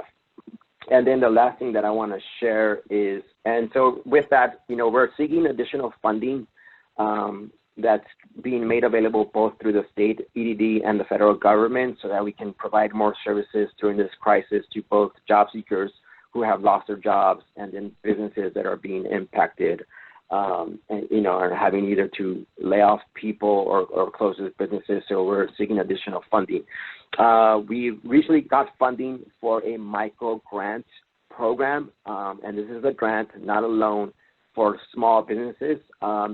Information on that will be released soon through our social media platform. So again, I encourage everybody to follow LEC BizDev to get more information on those grants, because we're looking at releasing that information probably, if not Monday, early next week on how small businesses and then some social enterprises and nonprofits can benefit from those grants. The last thing I want to mention, and I'll just mention it briefly because I know Azucena from DCBA might touch on it, but the county opened up launched this LA County Help Center website. It's a website launch aimed at both, again, job seekers and workers to make sure that, again, that they're getting the latest information and information on all the resources that are available. We have DCBA staff and staff from our job centers that are taking calls. And so a person can go onto the website and get that information. Or if they actually wanted to speak to somebody, they can dial this 800 number up at the top. And so we have staff from the DCBA and staff from our America's Job Centers that are taking calls. But maybe I'll stop there, and then maybe because maybe Susana might go into it a little bit further. But that's kind of, I know there's a lot of information. There's more information I wish I could give, but again, if you follow us or go to those different websites, you'll have all the information available that's being currently offered through our department. Thank you so much, Isidro. As you mentioned, we have a colleague of yours, Christian Olmos, from the Department of Consumer and Business Affairs, and I think her presentation dovetails so nicely with yours. I think I'll ask Christian to please step in now. Isidro, if you can stop sharing, then I'll take back over the screen. Sure. Let me, how do I... There's a red button that says stop sharing. Ah, there it is. Great, thank you. Great. And let's see, here we go. So, Christian, are you with us? And would you like to continue on where Isidro left off? Sure thing. Hi. Good morning, everyone.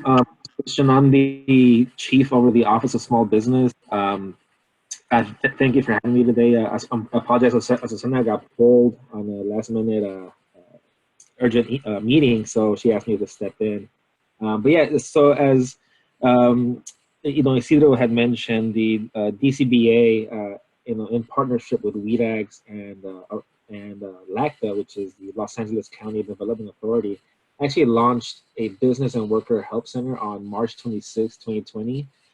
In response to the COVID-19 pandemic, we realized that very quickly that a lot of our small businesses and workers were heavily impacted by this pandemic. And so we needed to figure out, one is, how do we ensure that our public services don't stop and they're easily accessible by the public, especially during this time. My department actually is a very public-facing department, and so we had to figure out how all of our services can be accessible by the public. And so I'm happy to say that that we are 100% operating remotely. Consumers, businesses, homeowners, renters, workers can actually still contact us and get the same assistance, be it virtually. But going back to the Business and Worker Help Center, this center actually serves three functions. It serves as a single point of entry for both businesses and workers, so they can access any available county program, resource, or emergency resource out there from a single portal, and actually can get direct one-on-one assistance to those businesses or workers. As Isidro mentioned, we have DCBA staff from the AJCCs. In total, I think our goal is to get about 40 counselors on standby to receive these calls. They are live operators. The schedule is from 8:30 a.m. to 4:30 p.m. Monday through Friday. We are looking to see if we could have counselors available on the weekends or maybe even after hours. And there will be a multi-language capacity. So English, Spanish, Korean, Mandarin, and Armenian will be available. I'm sorry, actually, can you switch slides? Thank you. I just covered this part of it, but so callers can actually, businesses and workers can actually receive information on, any county programs, access to capital. I know the SBA released a lot of emergency resources. There are state resources like unemployment benefits. You get information on insurance claims, any other available local resources, or information on the public health orders. I know they can be a bit tricky, and you want to get some guidance on those, so we can actually even help you with that as well. Can you go to the next slide, please? I also want to mention that we're still operating our business concierge program. So if you are a business that is interested in going after county contracts, we can help you with the vendor registration process, connect you to any certification that you may be eligible for, and give you the technical assistance on how to do business with the county. Now, I bring this up because right now my team, my PTech team, actually, we are refocusing our efforts to find those businesses that can actually provide emergency supplies, shelters, so for example, like medical masks, that can help with the COVID efforts. So if you guys know of any businesses that sell some type of emergency supply or can help with these efforts, please refer them to me. I'm actually going to provide you my direct email so that people can actually reach out to me directly, and I could triage the call to whichever program is needed. But I'll share my direct email in the chat box pretty soon. Can you go to the next slide, please? So since the launch of this business and worker help center, I saw immediate impact. In the first few days, as of April 1st, we received 898 calls from workers and businesses seeking assistance either to access emergency resources, obtain guidance and information on the public health order, or just information on any other county program that could help them through this pandemic. Can you go to the next slide, please? And of those 898 cases, 728 cases, I'm sorry, of the 800 or so calls, 728 cases were open. These are businesses and workers that are going to get more hand-holding, more guidance. It wasn't just providing them immediate information. It was actually getting a little bit more, like I said, hand-holding. We know it's difficult. A lot of the applications might be a bit difficult to go through. So our team is actually there to help you go through those steps. And I apologize. I know I'm going a bit fast, but I know our time is a little crunch. Can you go to the next slide, please? And so, as I mentioned earlier, this website is actually accessible either online. So there's the website via phone or email. But you could also message us at our social media through Twitter, Instagram, and Facebook.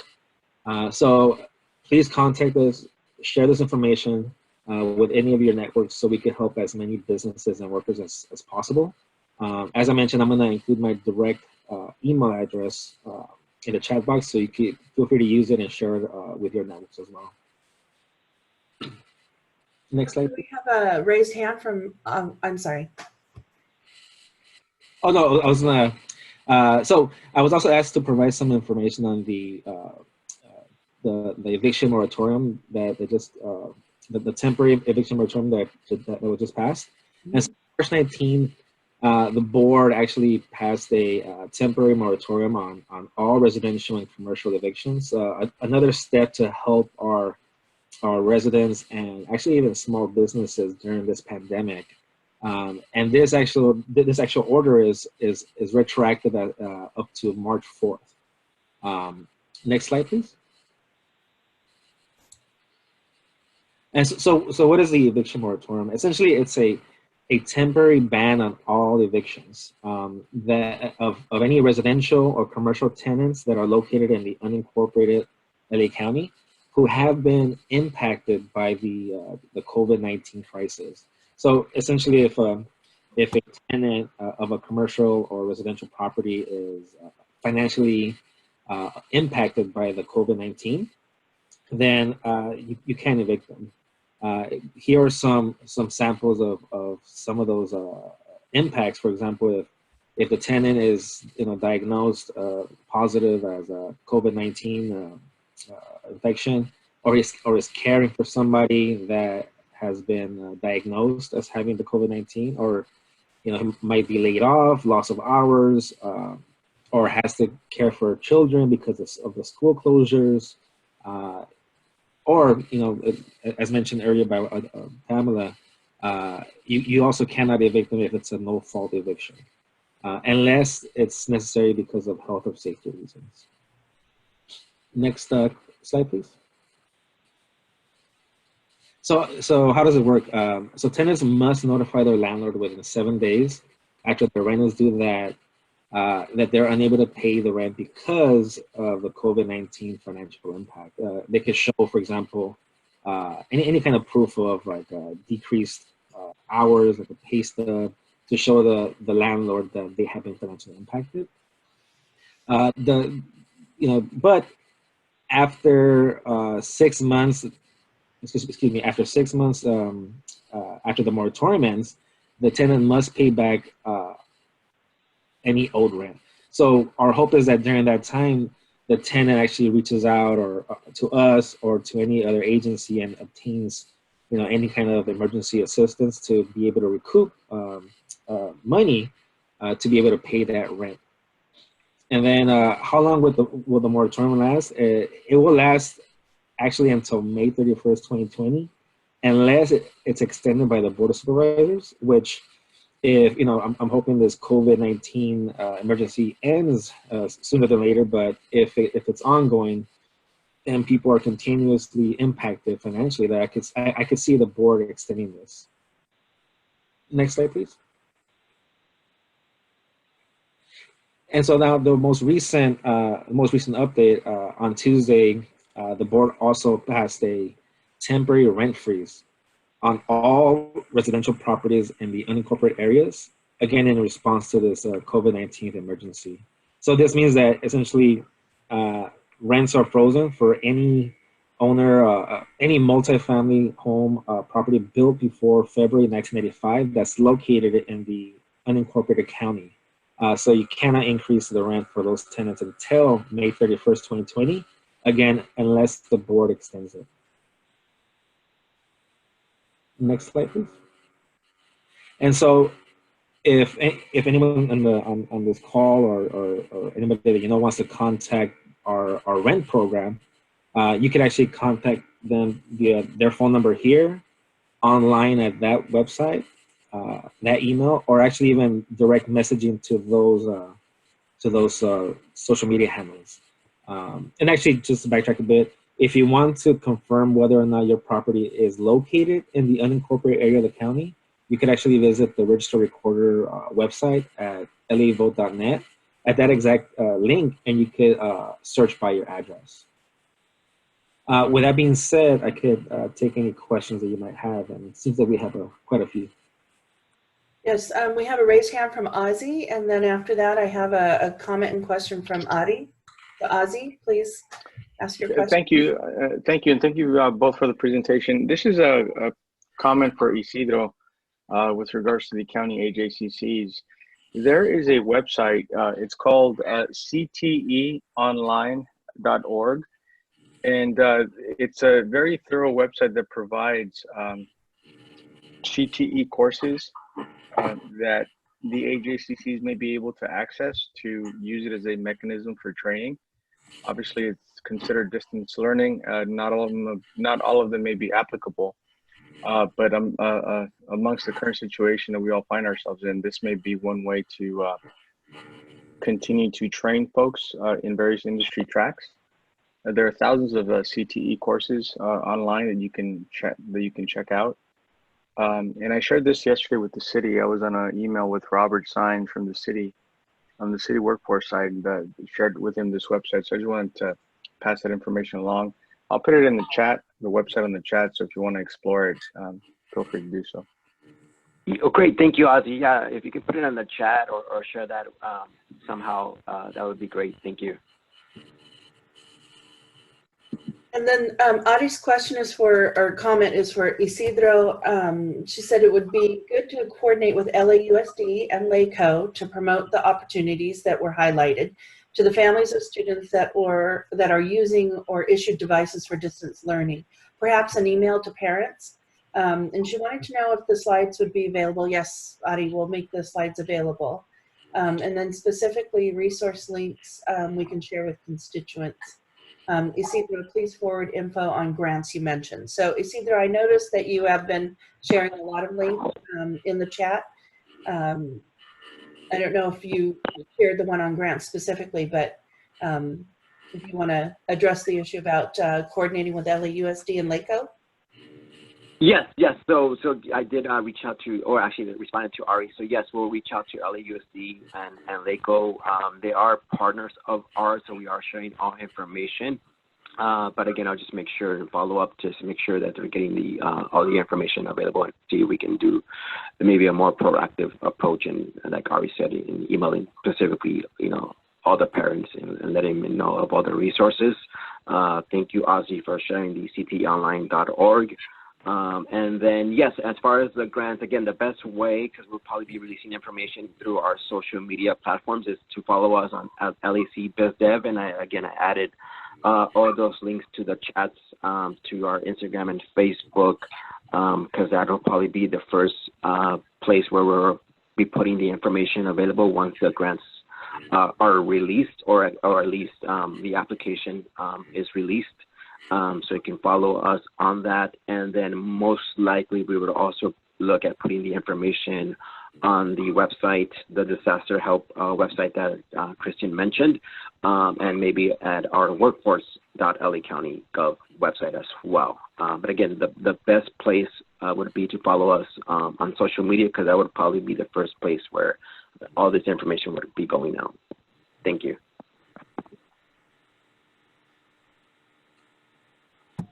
Any other questions? Thank you so much, both to Isidro and to Christian, for your time and sharing these wonderful resources with us. There's a lot of interest in the materials, so just rest assured we'll send everything out via email, both from the PowerPoint presentation as well as the links and comments and contacts that were shared in the chat box. So we're a little over time, but I appreciate everyone sticking with us through this, this wonderful sharing of resources and information from our county partners. To end the conversation, we're going to invite Jennifer Vallejo from Supervisor Hilda Solis's office to share with us some of the highlights of what the supervisor's office is hearing from community and the responses, particularly as it pertains to the East Side community. Jennifer, you ready to go? I'm ready. Thank you so much. I wanted to start off by thanking everyone for their time, and I really hope everyone is healthy. I'll try to be brief. I wanted to start off talking about our homeless neighbors during this pandemic. Our homeless service providers, homeless shelters, and outreach teams have been briefed by the Department of Public Health to implement guidance on how to slow the spread of the coronavirus.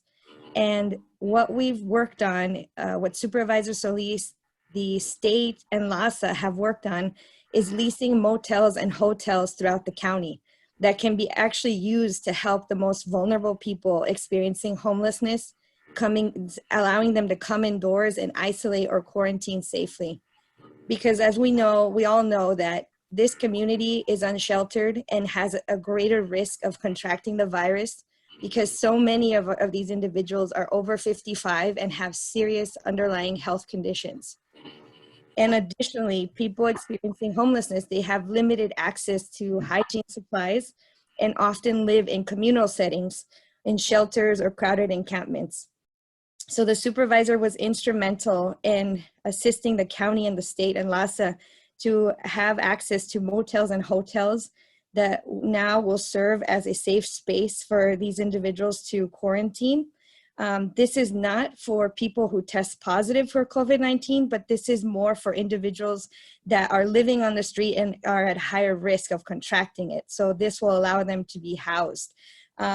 Because LA County has only 7,000 interim housing beds, but there are more than 39,000 people who are unsheltered. The leasing of the hotels and motels is a massive undertaking, and it requires many, many people and agencies working together to lease and staff these properties. In the first district, there are 3-month leases that have been negotiated and signed in cities in LA and West Covina, Monterey Park, and other cities that are coming online very soon. These sites will be staffed with homeless service providers, health providers, and security to provide wraparound services for these individuals as they isolate. There are also hundreds of hand washing stations that are going to be placed in high areas of need throughout the county. And the supervisor also has worked with LASA and our homeless providers to extend the winter shelter program. So that's about 1,000 beds that will remain available for individuals who normally don't have a place to sleep. And these shelters have also put into effect social distancing guidelines. So the shelters now have 6 feet of space between the beds, and also protective equipment such as masks and gloves have been distributed for the staff. I just want to mention also that Supervisor Solis has been truly instrumental in assisting the county also in entering agreements with the Pomona Fairplex. And of course, more sites will come online for individuals who need housing when they're ordered to be quarantined.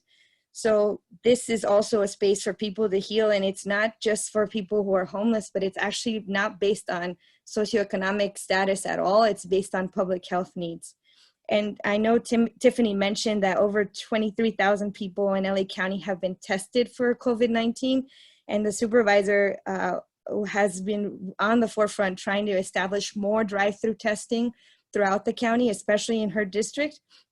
So if anybody needs information on where to sign up for an appointment to get tested, or if they want to know more, they can always go on the supervisor's website or Facebook page. She has the link to sign up for testing. And also, if you don't have access to the internet, 211 is also assisting people to sign up for the testing.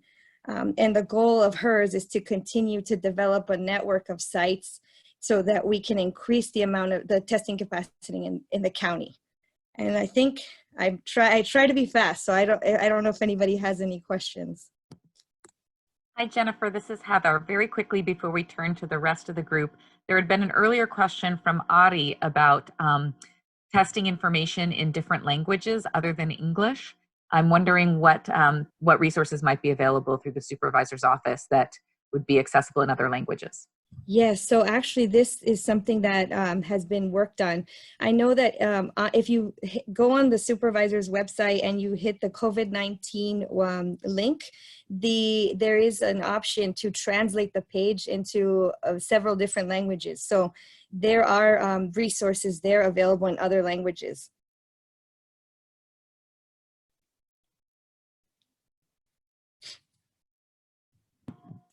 Other questions from the chat or that people would like to pose to Jennifer at this time?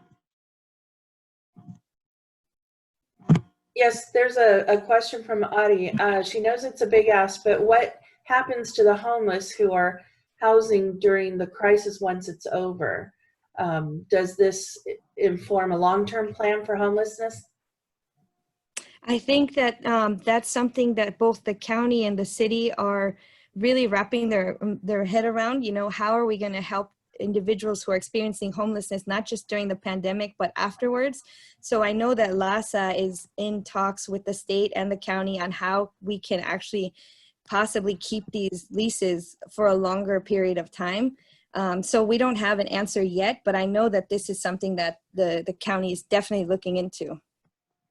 Okay, and then Monica, she's been hearing about this topic, but it's not clear how we can access these resources as far as the hotels and motels.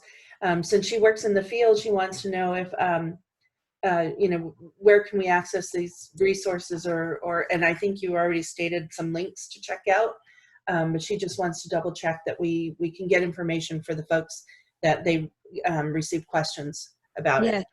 Yes, so in terms of quarantine and isolation, anybody is able to sort of access this, but it has to be through their medical provider. So their medical provider would contact Department of Public Health and say, you know, I have a patient who really needs a place to quarantine. So everything goes through DPH.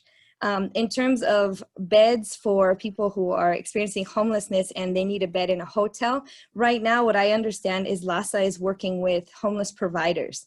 So if you work in the field, since all these motels and hotels are coming online this week and next week, it's best that the individual go through their supervisor and ask, you know, how can we have people placed in these motels and hotels. So I understand that that's all coming online this week.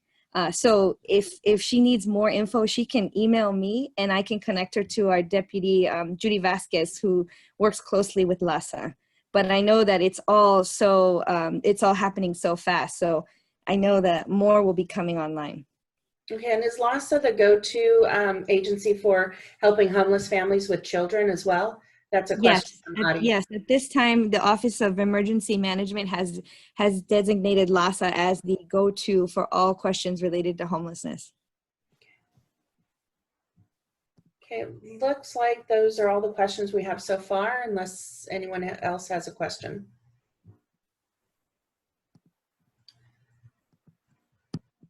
Okay, thank you. Thank you.